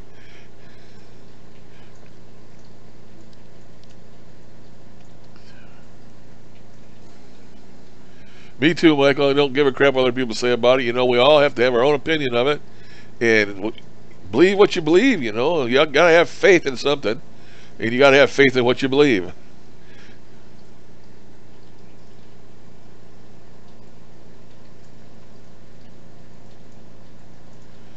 Well, Brian, I know I've asked them. I've asked them pertinent, hard-hitting questions, and I never get any answers. Never, never.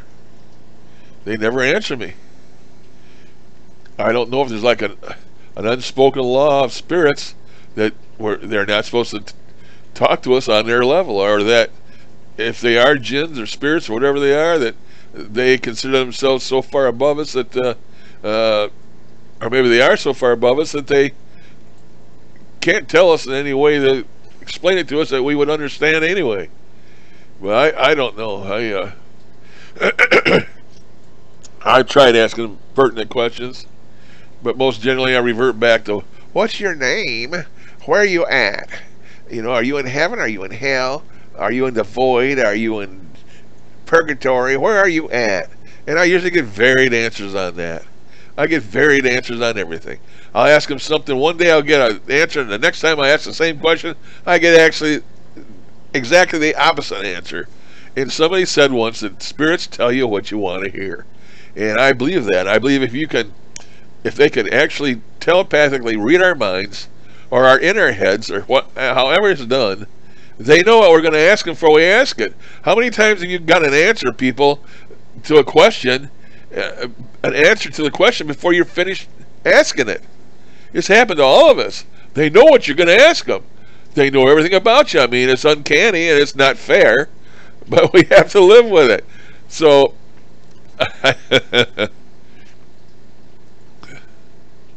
hey, Darren, how's it going, man? You just get up? Darren's got a new job, and I think it's keeping him. He's got probably has to reinvent his schedule, because I know Darren was a late night guy.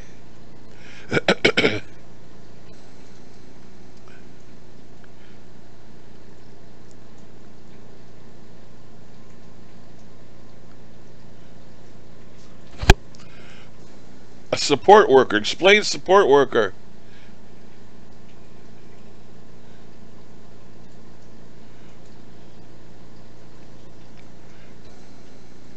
I guess I'm just dumb. I know it's helping somebody, but maybe you'd like to elaborate a little bit, Darren.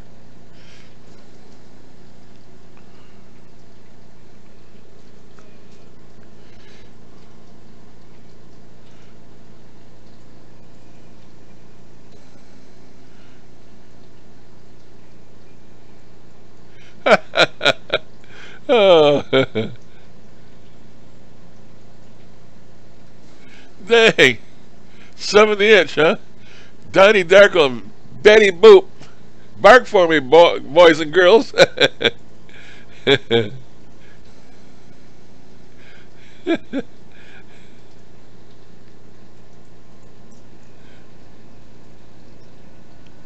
can just picture it. Big 70-inch screen going, and the light coming off the screen into the wherever you're at, like the living room, and the two pugs sitting there on their butts watching the TV, and oh, Moses says Donnie Darko and Betty Boop, and they start barking. I can see it. I got a mind's eye picture.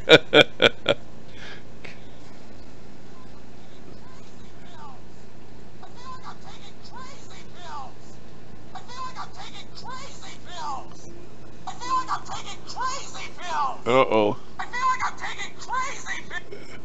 You know what that means? It means I gotta take my pills. and I'm going to. I'm not going to have somebody remind me or forget them. So, I'm going to turn my picture off. You know how this goes. So you don't have to see me taking my pills.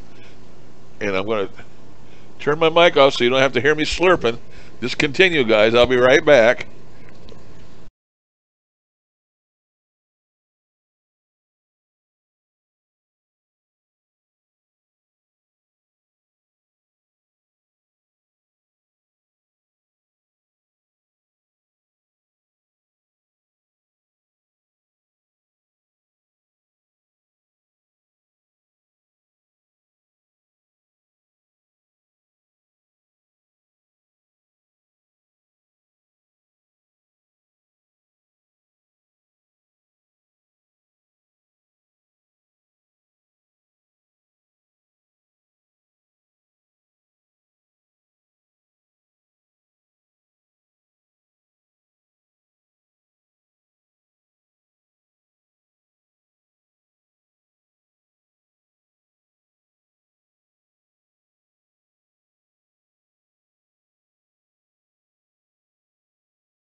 Okay, I'm back. I didn't choke on my pills. I'm here. The next thing is I got to poke my finger and do my blood test, but I'm going to do that after I'm done here with the stream. I have to go wash my hands before I poke my finger.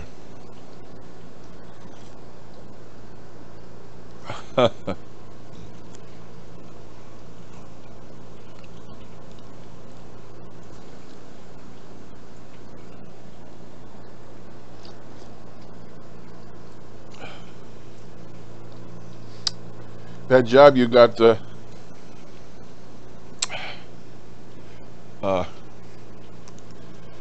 Darren, my daughter's done that. She is an in-home caregiver, and she had a couple different people she's done that for. She's not doing that now because when she had her daughter Lucy, she couldn't put the time in doing it, but take care of them 8-10 hours a day, and until the next person come in to take care of them. And some of them, of course, they had a family, and she was like taking care of them during the day when they were gone at work or whatever. But my daughter used to do that. She's certified or something, and she has done that.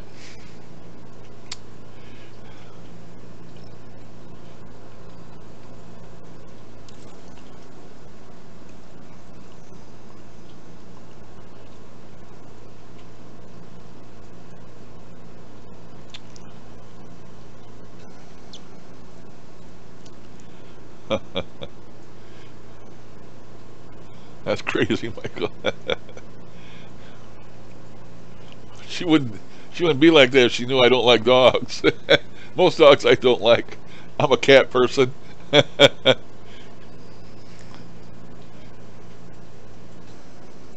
If dogs were quiet like cats and didn't bark all the time, I'd be okay with dogs. Except the big slurpy ones that with all the coming off them all the time.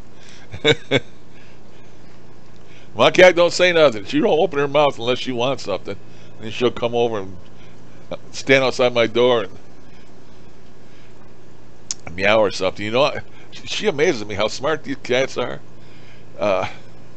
Because, we never taught her to go to the potty outside, but somehow she just learned it. And now, she goes outside and she has to go, and there's nobody here to open the door for her. She'll come and stand right outside my door here that's closed all the time.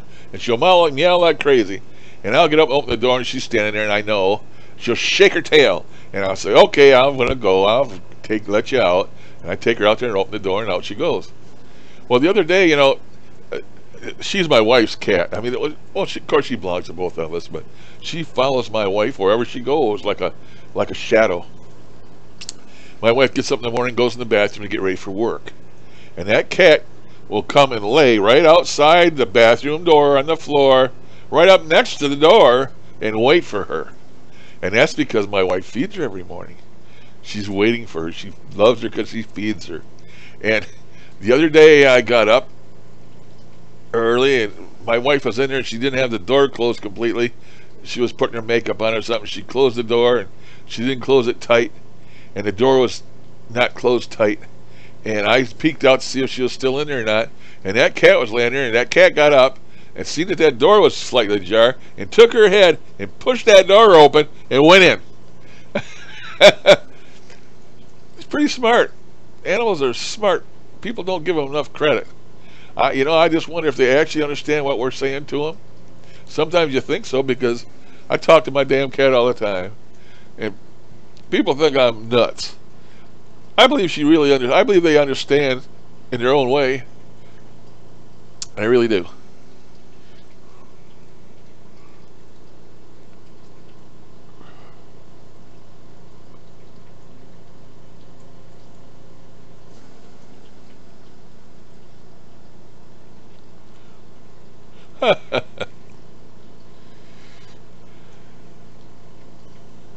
Yep, animals are that way.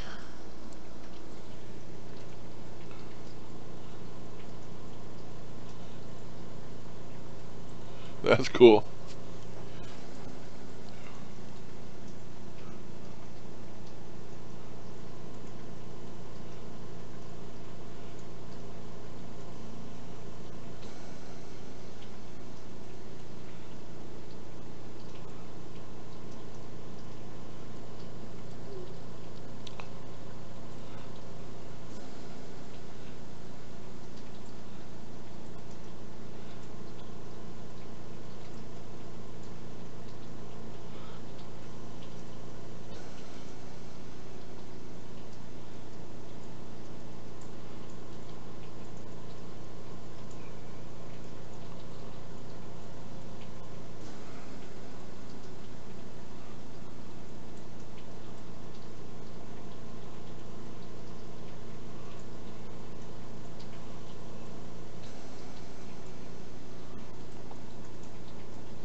Hi, Ray. I don't know if I haven't seen you type too much. If you just come in, I welcome. I don't know. I may have missed you.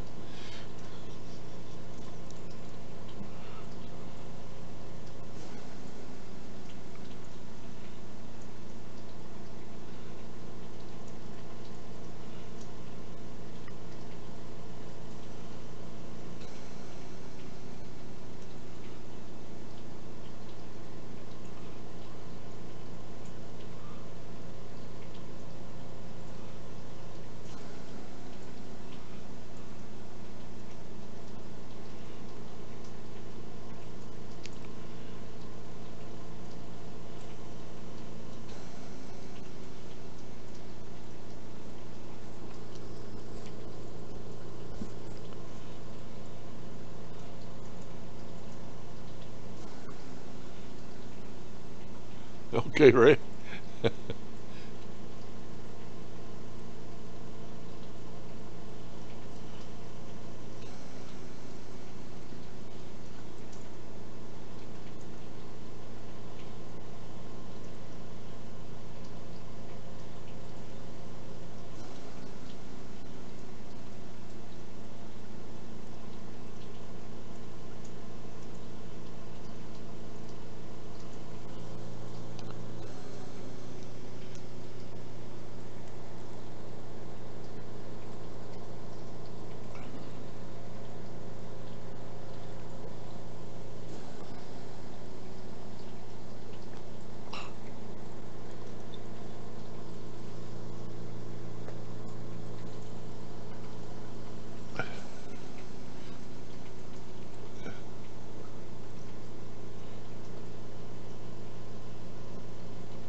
You and me both, Ray. I wouldn't be making these. I'd be stoned 24 hours a day. until my lungs went to hell and I'd be dead. But I'd be flying high when I went.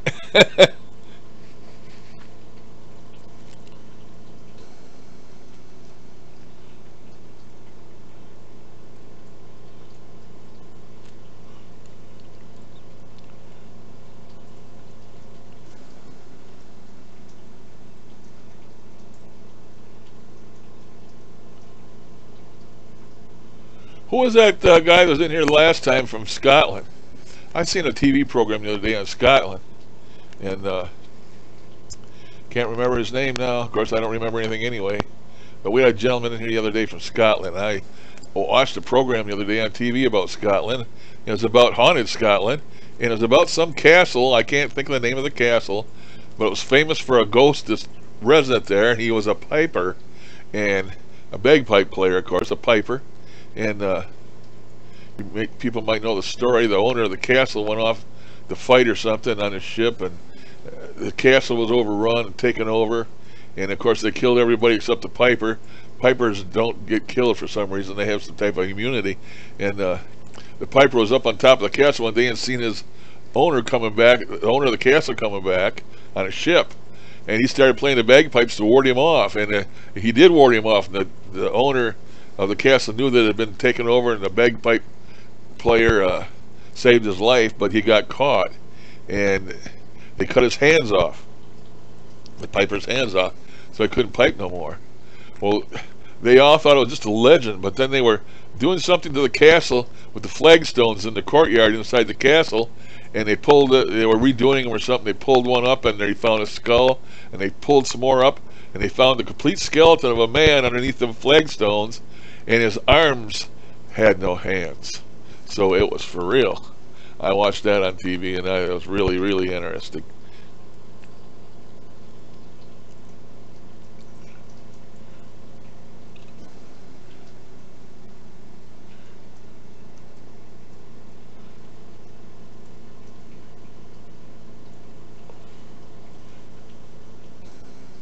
A whole can of tuna for a reward for a bag of pot.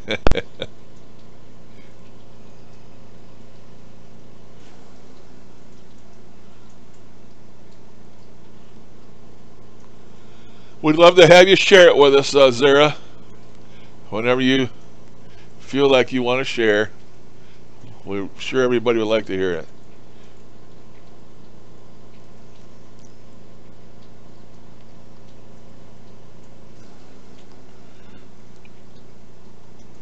Not a lot of people will share personal experiences. Me, I don't care. You know, I'll tell anybody that want to listen. But that's a personal choice.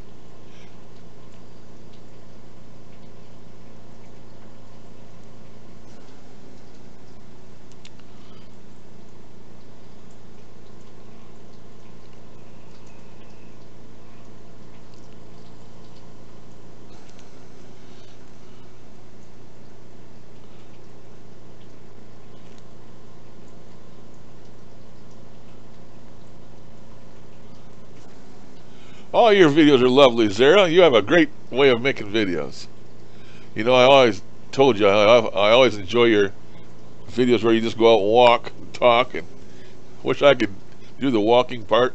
Of course, I don't have no beautiful place around here to walk. I'd have to find a place, I suppose. It's still beautiful here in Michigan, certain places. Just got to get out of town, of course.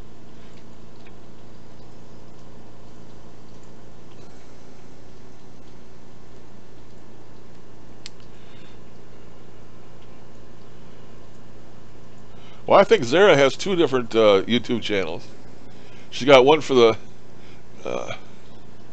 Paranormal White Noise channel, and then she's got another channel. It's like a more of a personal channel that she puts other types of videos on. And she has a series of videos where she just goes out and walks, like with a selfie stick or something, you know, and she goes out and walks. And you can see all the country and stuff that she walks, and she really presents them nicely. I really like them, really enjoy them.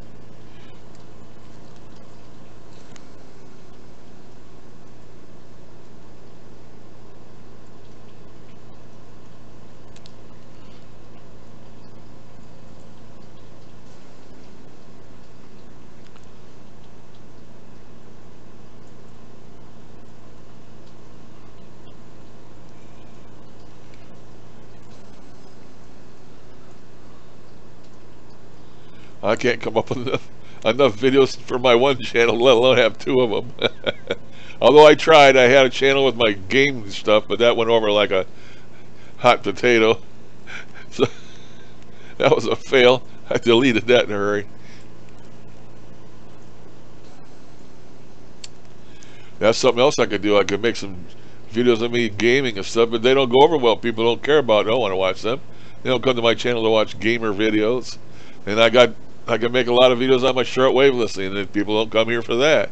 I mean, when you make videos about something on YouTube, that's what you make the channel about. That's what people want to see when they go there. That's why I changed my channel. My channel used to be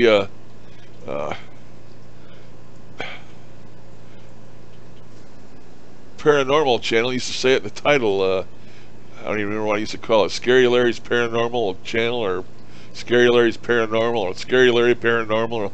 And I ended up changing it back quite a while ago to Moses the Great White's World. Of course, the Great White, Moses, my nickname. And I called it World. It's my world. It's my place. It's my thing. It's what I do. And I figured that was a good name. And I changed my header to include different things, you know, reviews, live chat sessions, paranormal sessions. That way I'm covered of just about anything. That's why I changed it. I get a lot of stuff in here that I can do reviews on, but I don't. That's another thing I thought about getting into. You know, a lot of people have review channels, and they start doing reviews and start getting known as a reviewer, companies start sending them goods just to review them. They don't get rich, but they get a lot of goodies. I used to watch a lot of vaping channels, and all these vaping companies would send these people the latest stuff, you know, just for them reviewing it because they did a good job reviewing what they were reviewing. I got these headphones that I'd never reviewed. These 5.1 wireless headphones. Hello. And I could have reviewed them. I did. Got a lot of stuff lately, you know. I got that mechanical keyboard from my computer I could have reviewed. I did, you know, little nicks and knacks here and there.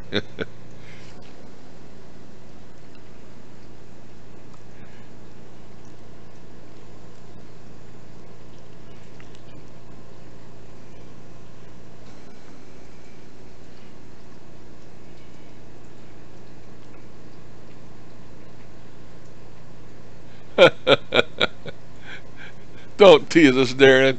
One string violin. I think we all play the violin like that, unless we actually do play the violin.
Well, great, Darren. Thanks for stopping in, buddy. Continued good luck with your job. Glad to hear you like it and it's rewarding and you're getting on good with it. Thanks, buddy. Thanks for stopping. Again, and participating. You're always welcome. Everybody's welcome.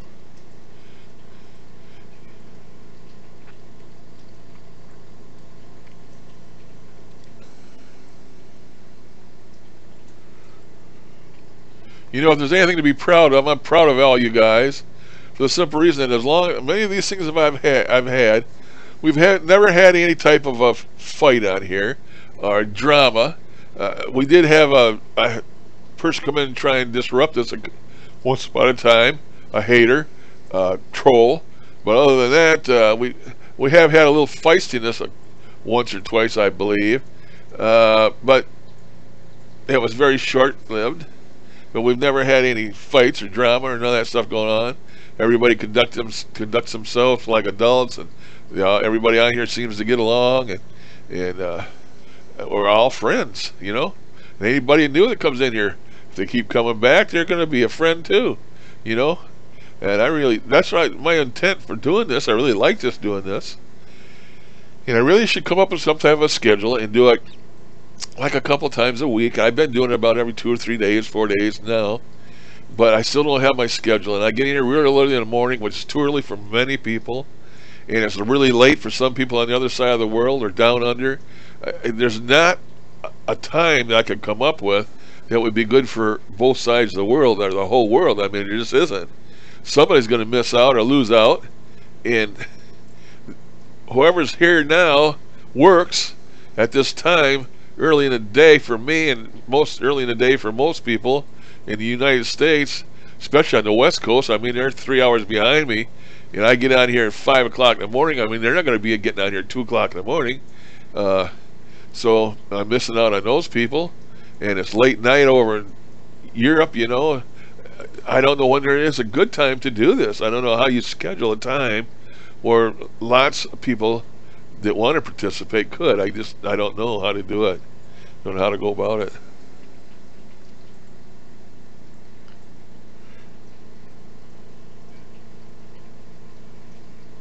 Yeah, see? That's crazy, man. 3:30 p.m. Oh, it's 3:30 in the afternoon. Wow.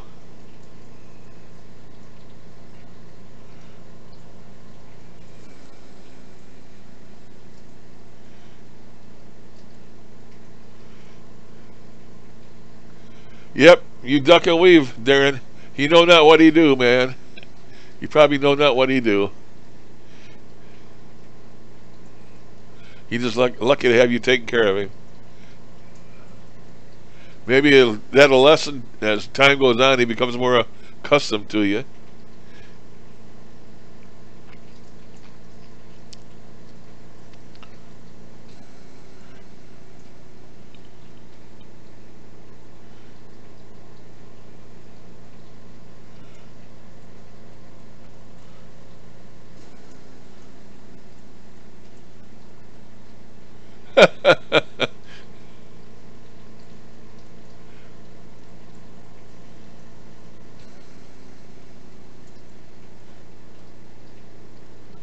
Wow, 13:25.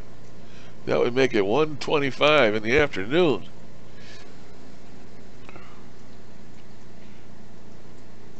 Come on, every 3 hours. Yeah, right.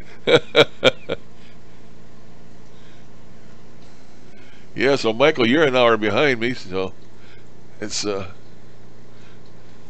7 something here, it's only 6 something in the morning there.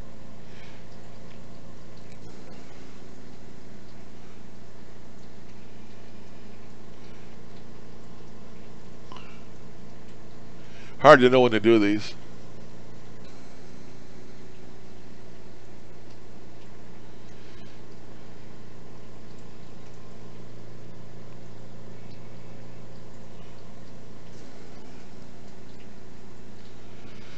So that's all I wish I was talking about the other day, that we could acquire us a channel somewhere, a chat channel, and they make them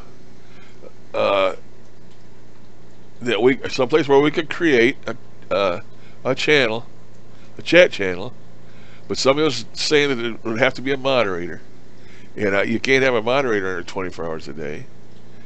But maybe you could assign different moderators that would be on there, certain times of the day for a couple hours or something. I don't know how it would work, but someplace where you can go to and chat with your friends 24 hours a day. You wouldn't be restrained by the time. You get on there and chat, and if there's anybody on there to chat with, of course. I don't know. I used to be a member of a chat room like that, and there always used to be somebody there, but I don't know if that's true anymore.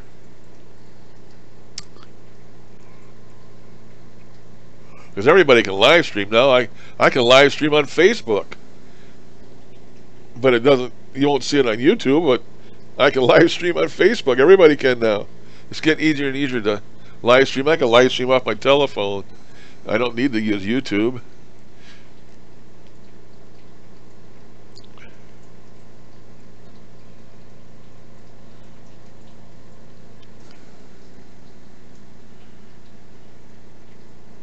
See the missus off to work. Oh, my wife gets up and leaves work early too.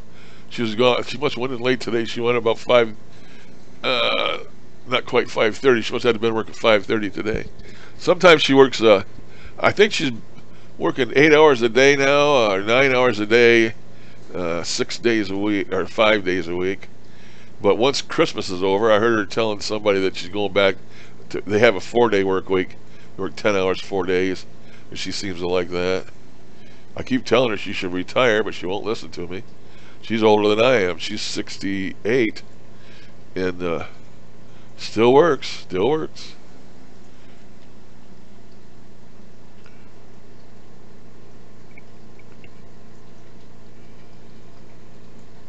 Oh, hi, Lily. Lily from Arizona joined us. Lily's in the land of the one that shall not be named.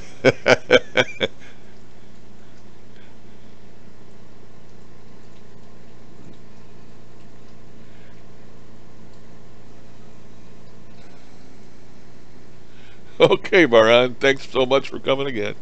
I enjoyed talking to you. Enjoyed talking to everybody. But you've taught me quite a lot there, Baran, and I appreciate it. I'm pretty stupid. Just an old factory worker. You come again, you're always welcome.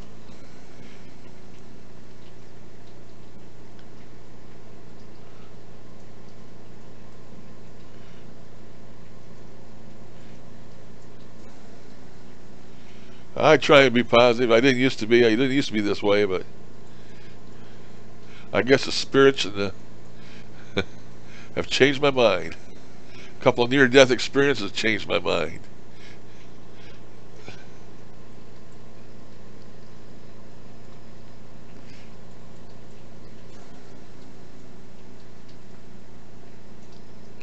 Well, that's great, Lily. I wish I could.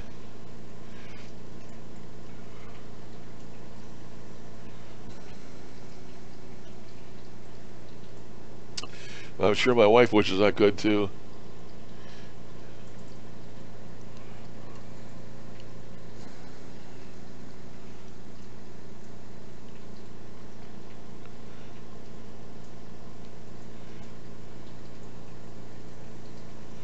Boy, I'm getting tired of watching this snow. Although it's probably still snowing here, but I'm getting tired of watching it. Time to quit the snow. Oh, that snowed is hard there. Don't want to watch that either. Here, have some Christmas candles burning, I guess.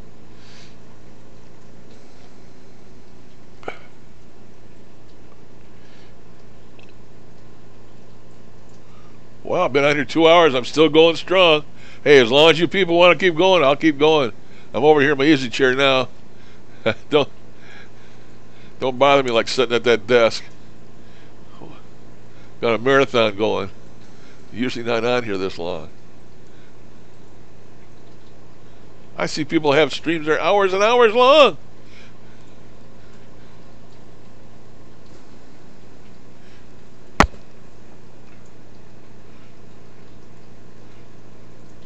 Got crap in the way.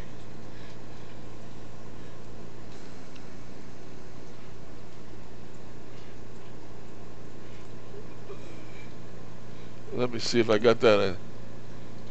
Nope, I gotta change something here. Had to change this duration to forever.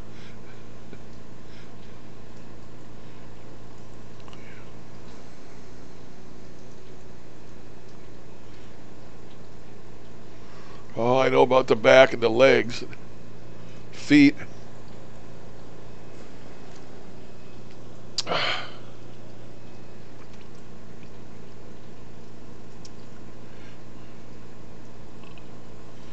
I'm very OCD. I've just noticed how bad I am. I have to I can't set my glass down unless there's a napkin under it. I think I got a lot of that from my mother. My mother was a clean freak. I mean, with a white glove, she would dust and dust it. I mean, I think I got it from her. But I'm very OCD. My pills I have to be put in a certain place, and I have a place for everything, and I can tell you where everything is at, and I am extreme OCD. I would drive most people crazy. But their disorientation, my wife and my son, I mean, everything is a strew, you know, and my wife is that way, and I always tell my kids, I know where you got it from her, you didn't get it from me, and, you know, you go to get in my son's car, and he's got so much garbage on the floor in his car. Would never happen with a vehicle of mine, you know. He just gets done eating something, he throws it over there on the passenger side floor, and he'll come here to get me and take me somewhere, and he has to clean the car out so I can get in that thing. I mean, dirty. It's just the way he is. Exactly the opposite with me. Exactly the opposite.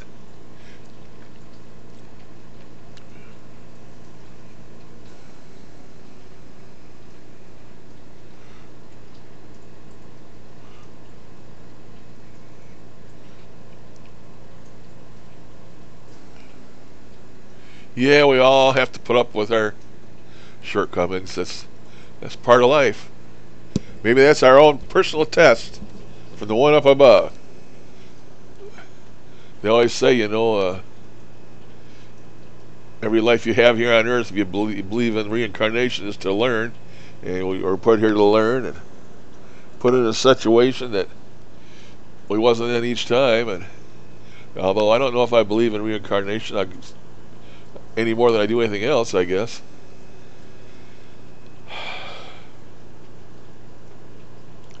But I guess I believe we're here for a reason. I don't know.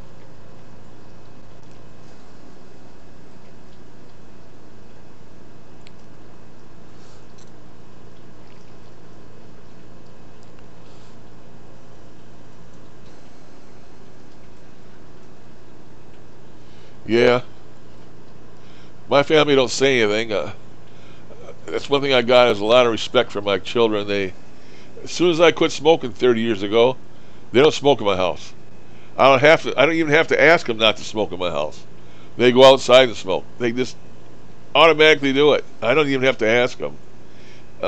They're very respectful of me, and I appreciate that. My son, I guess, he's not my favorite. I don't have favorites, but he's the one that cares about his dad the most. I think he does just goes out of his way to do things for me. You know, I just ordered some. I was low on pills. I asked him. I said, "Is it okay if I send in for a prescription and you can pick them up for me?" Anytime, Dad. Go ahead, send them in. So I sent them in. I told him, I said, they're gonna be ready, anytime after tomorrow. After noon. I says, pick them up whenever you can that day. They have them out for like 10 days. So whenever's convenient for you, I'll get them tomorrow after work. No problem. Okay, son, thank you very much. And it's one thing you should do or plan on or hope it don't happen to you is you get old and you lose mobility like me. I don't drive no more. I don't even have a driver's license no more because I can't. I got to the point where I couldn't. I used to have a truck, a standard shift truck, and I couldn't lift my leg to put on the clutch. because my legs are so heavy because they're so full of water. That got so I couldn't drive. And so I just quit driving. I didn't renew my driver's license. I don't even have one. So, the worst thing you can have is immobility when you're an old person and have to rely on people to do things for you. It's terrible. I mean, it's just terrible. I can't come up with anything worse I hate than to have to ask people to do things for me. I've always been independent. I've always been a strong man. I worked in a factory. I threw 20-pound heavy truck brake drums around all day long on a production line, and that's why my shoulders cramped up and my elbows bad, and it's from doing all that physical labor. And if I'd have known at the time it was going to screw me up like it has, I probably would have got a job at McDonald's and made the best of it. But having to ask your family to wait on you is a terrible thing. I have a lot of things that I need. Like I've been having my arthritis, been having trouble washing certain places on my upper body. So I want to get a bath brush. And rather than ask my kids to make a special trip over to one of the stores and buy me a bath brush, I'll just get on eBay and order it. That's what I do with a lot of stuff. I needed some pain pills, some Aleve, and I ordered them. I mean, I just order all kinds of stuff off of eBay or Amazon or something, just to keep from having to ask my children to go for it for me. It's terrible.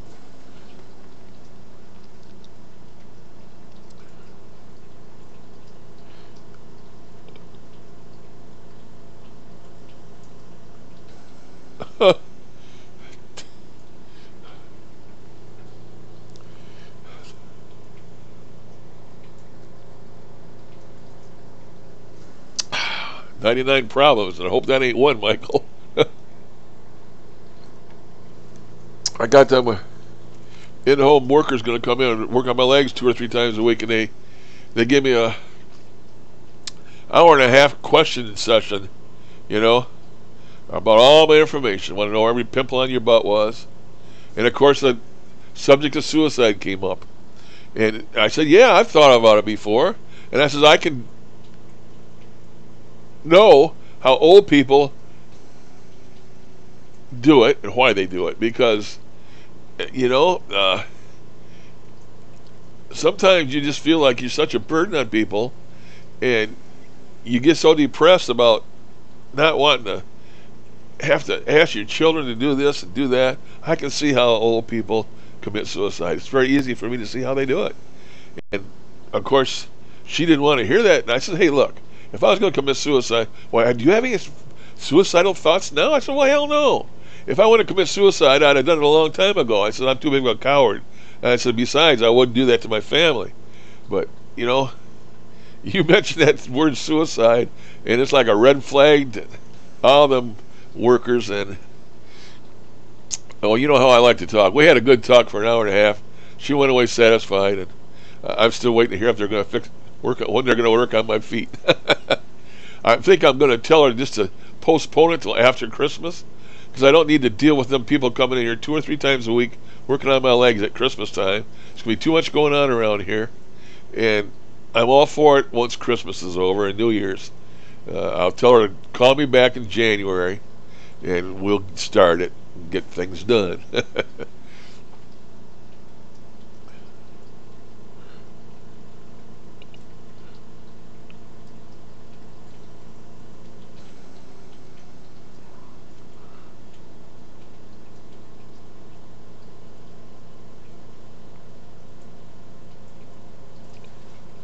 Oh,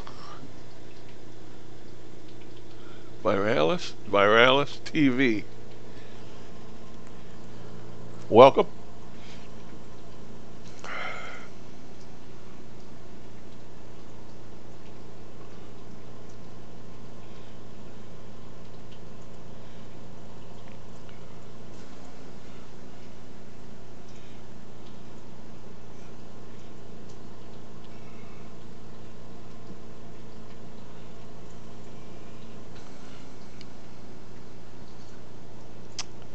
Yeah, we all have our flaws. I don't know anybody that's flawless. If they were flawless, they would sparkle, wouldn't they?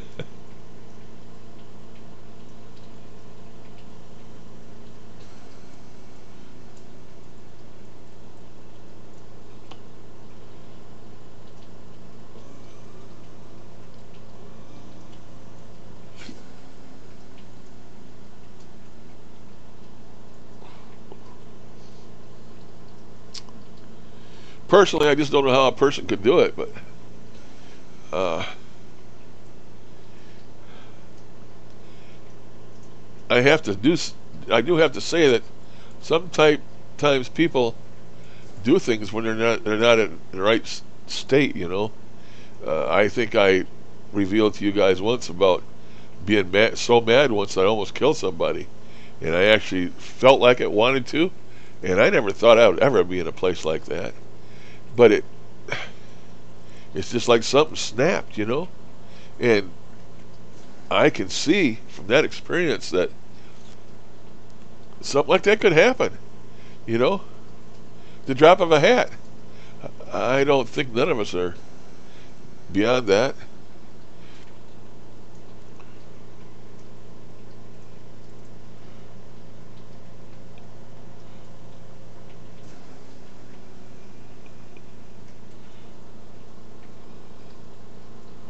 Let's get off this subject. Let's get back on something more positive, people. Positive, positive. Let's get positive.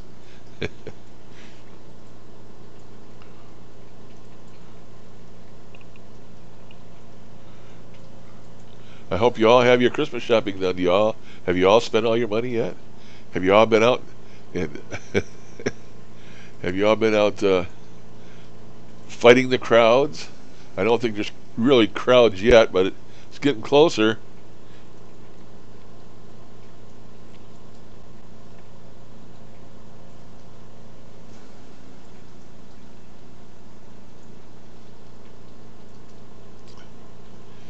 Uh, some people, now how many of you make gifts? You know, there's a lot of love in a gift when you make it. I know some people make gifts. And I'm going to tell you a little story. One of my daughters, I ain't going to say which one, has recently had some depressing and some issues with her husband. And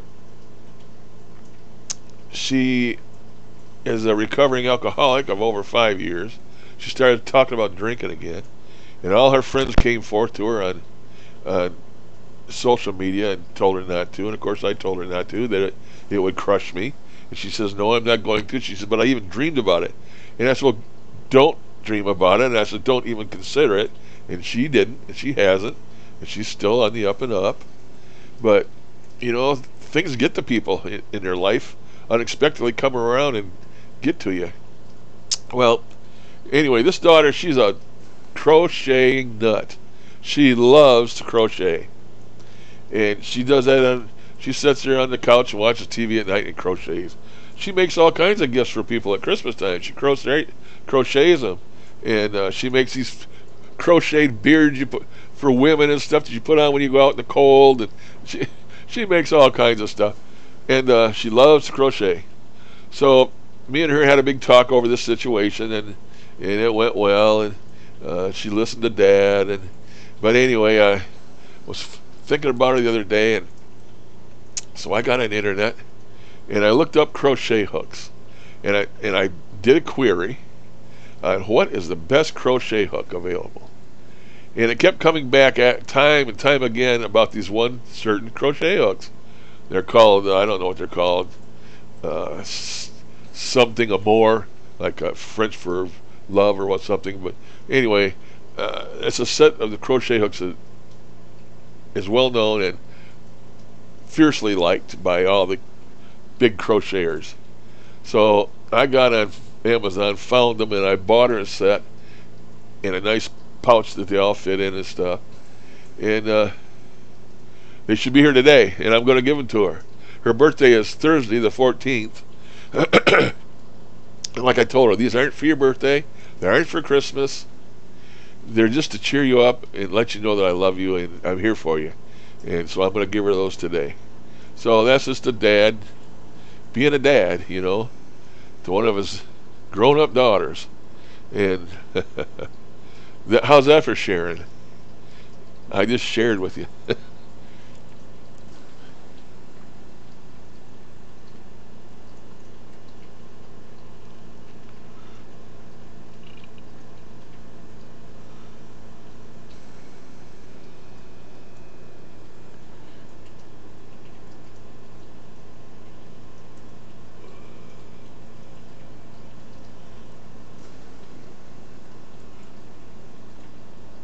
That's cool, Zara. I bet they all liked it too.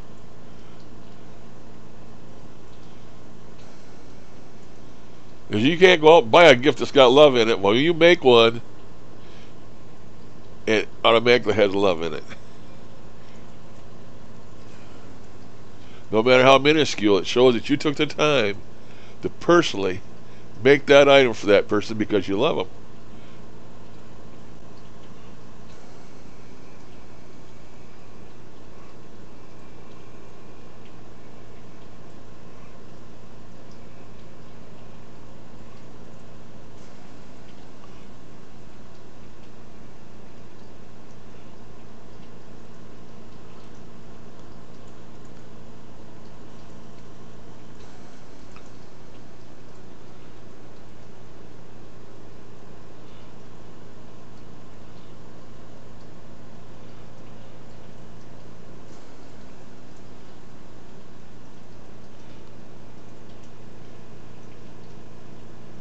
I should get off here in about 10 minutes. Because I really got to go wash my hands, poke my finger, and do my test. I can't call that place to report my test until 8 o'clock. And the longer I wait, the harder it is to get through. Sometimes I have to sit there for 10 minutes on the phone waiting for my turn. There's so many people call their results in. And they all seem to want to do it at the same time. So I guess maybe I'm going to get off here in about 10 minutes. We'll call it good. This is one of the longest chats we've ever had. It's still going good. I hate to cut it off.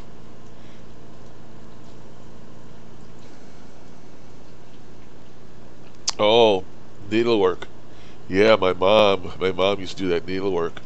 That little tiny steel needle, and if I remember right, it's actually thread that you do the needlework with. It's not yarn, it's thread, and it's really tiny and detailed. And then I know they have these ones. Some of them you use a needle, and you have your cloth on a hoop that holds it tight, and you weave the thread or the yarn or whatever it is back and forth through that thing, and there's actual patterns and pictures and all kinds of cool stuff. The one keeps coming to mind.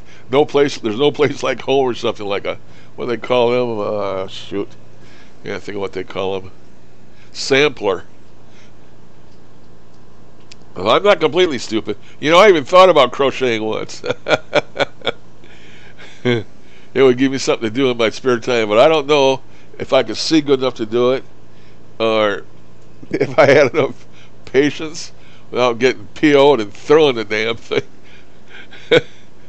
I don't know. Of course, practice makes perfect, but I know my daughter sits there and does it without even looking. She's watching TV, and she's just, watching TV. She ain't even watching what she's doing. I guess it comes with practice.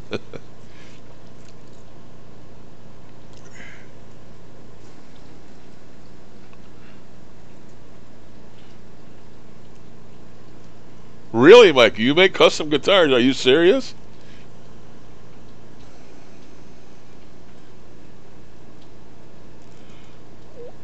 Well, thank you, Soft Nuke One. Welcome. I believe this is the first time you've joined us. I seen something about guitars the other day, Michael, that cracked me up. I don't know if you've seen that program with Ozzy Osbourne and his son, where Ozzy Osbourne and his son travel around the world and showing Ozzy different places in the U.S. here. There was one on it where they went to some place where a guy makes a, I don't even know what they call them now, but they're basically a guitar that's made from a cigar box, and it's got a neck on it. It's got 2 or 3 strings, and Ozzy went to this place and bought one of them. Some guy that custom makes them. I don't know what the name of them for is, but to me they're like a little guitar. I don't know. You probably know what I'm talking about, Michael.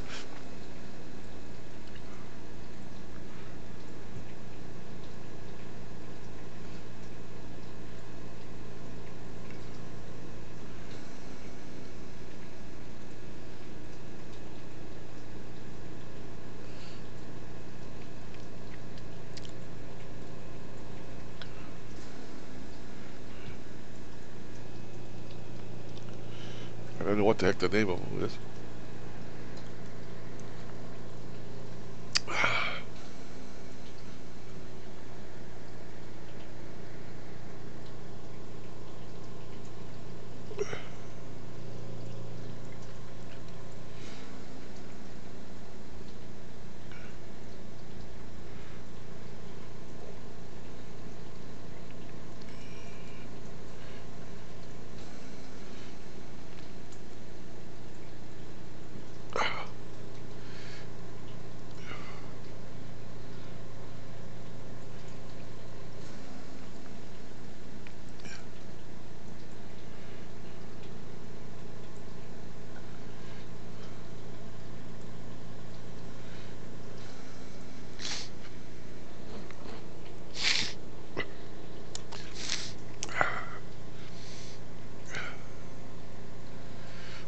Well, the countdown's on.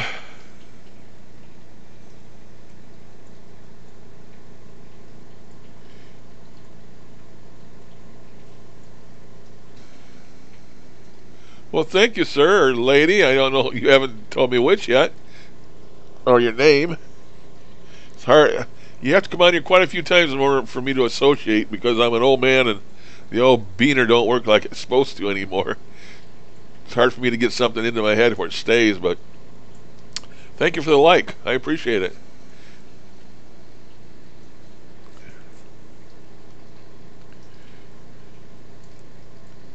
Raining there, raining here. Boy, I don't know what it's doing right now.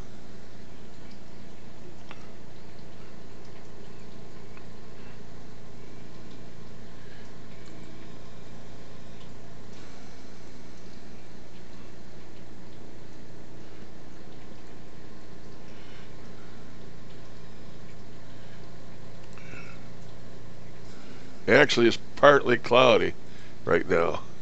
It snowed all night here. I guess it must be raining where you're at there, Soft Nuke.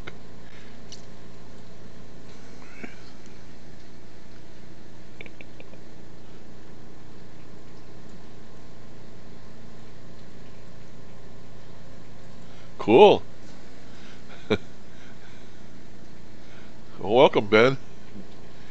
I have these chats every now and then, usually every 2 or 3 days. And if you subscribe, don't forget to hit the bell. That way, when I get on here one of these live chats, you'll get a notification. As I don't have a schedule for them, and they usually start early in the morning, real early in the morning, and I wake up, and I decide to do a live stream, and I just start doing it. I don't have no schedules or anything, but if you catch me on, you're always welcome.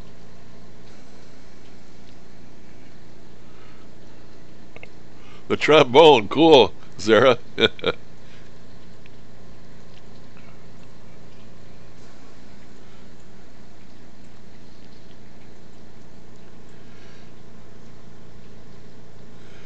only thing I ever played was hooky. Used to play that quite a lot from school. You can probably tell. My IQ would be a little better if I'd have stayed in there more often. I never played anything. I had a guitar. I just played by ear and for a little while when I was a teenager, and I never liked how the strings tore my fingers up. So somebody said, "Oh, get a Spanish guitar. They got fishing line strings and they don't hurt your fingers." I don't know. I don't think I ever tried one of them. But the trouble I always had playing guitar was I couldn't do the bar chords, couldn't hold all the strings down. I always had buzzing and on the frets and always sounded like crap. And I don't know. I got away from that. Then I got on the kick. I thought I was going to play the harmonica. I got about the blues harmonica. I got about oh man, I got a box over here with like 5 or 6, maybe more harmonicas, professional type harmonicas in different keys. And I got a big giant chromatic harmonica. It's probably this big, a big one with a button to change the things on it. And I messed with that for a while, and then I was getting where I could do different things, and I quit messing with that. I guess I've never really been dedicated to music. I really don't even listen to music. I used to listen to it. I have songs I like, but I don't know. I don't listen to music anymore.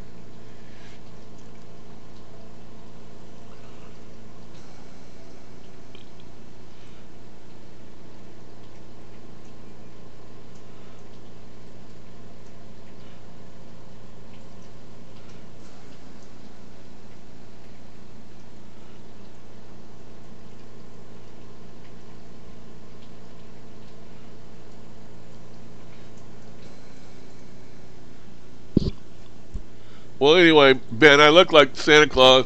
I'm not facing the not facing the camera. Maybe you can tell by my webpage. My beard's all completely astray. It's crazy here, but I don't have my Santa Claus hat on because it won't fit underneath my headphones, and it's too hot. But that's how I got my nickname Moses, is from the beard, and it's sort of a hobby of mine.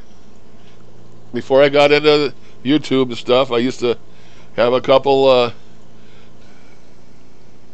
groups I used to follow, beard growing groups, 2 or 3 of them. If you ask them if they know Moses, then probably most of them will tell you.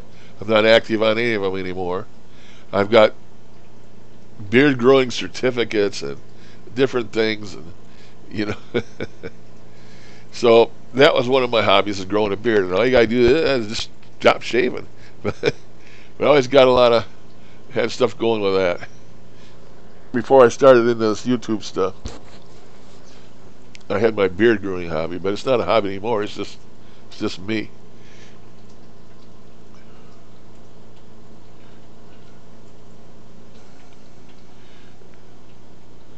Oh, I'm Santa at a certain time, this time of the year. Any other time of the year, I'm just an SOB.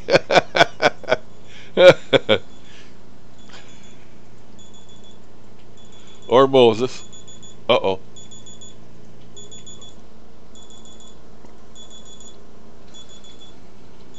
Uh-oh. Another alarm. And that one is to poke myself.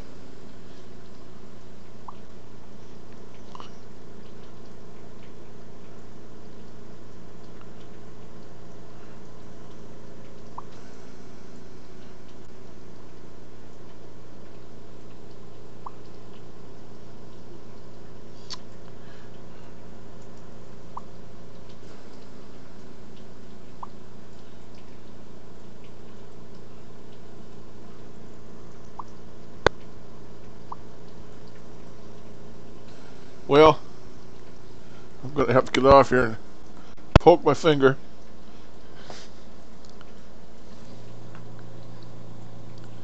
I'm not going to forget it because I got the kit sitting right here, so I'm not going to forget it, even though the alarm went off. I don't have to do it at 8 o'clock, but I said I was going to get off here at 8, and I've been out here for 2 hours and 31 minutes, the longest session I've had in quite a long time. I appreciate all you, the regulars, just about all the regulars have showed up, and a few new ones. Ben, I don't know how many other new ones are in here, but I really appreciate you coming, showing up.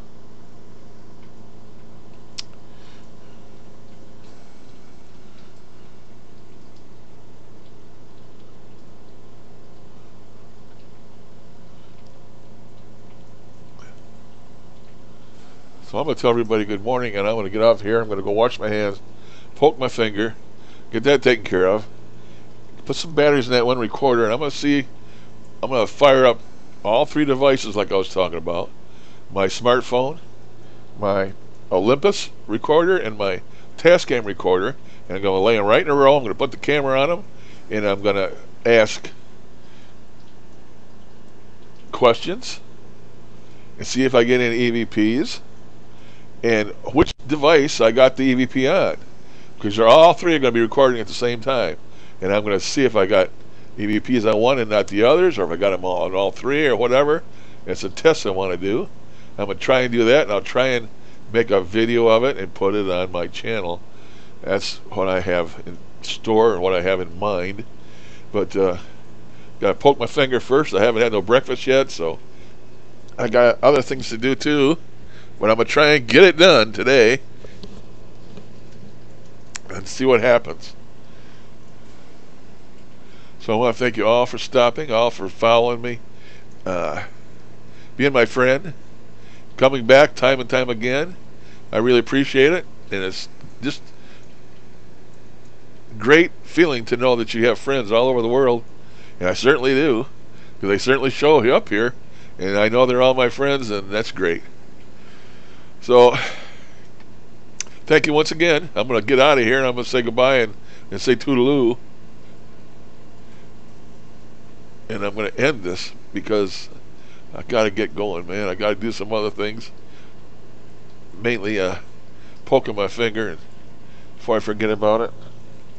And calling in results. Thank you for sticking in here with me, Zara, the whole time. You're a great friend. I hope all you people that do your own live sessions know why I don't show up is because I don't have any type of an indicator on my desktop. It tells me when I get an email, and by the time sometimes I see the emails about Zara is live, it's over with.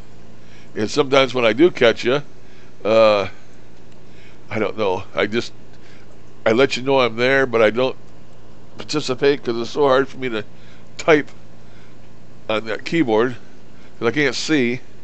But I'm not making excuses. I just want to let you know that I do watch most of your guys' videos. Whether I comment or not, I watch them. Thanks a lot, guys. You all have a great day.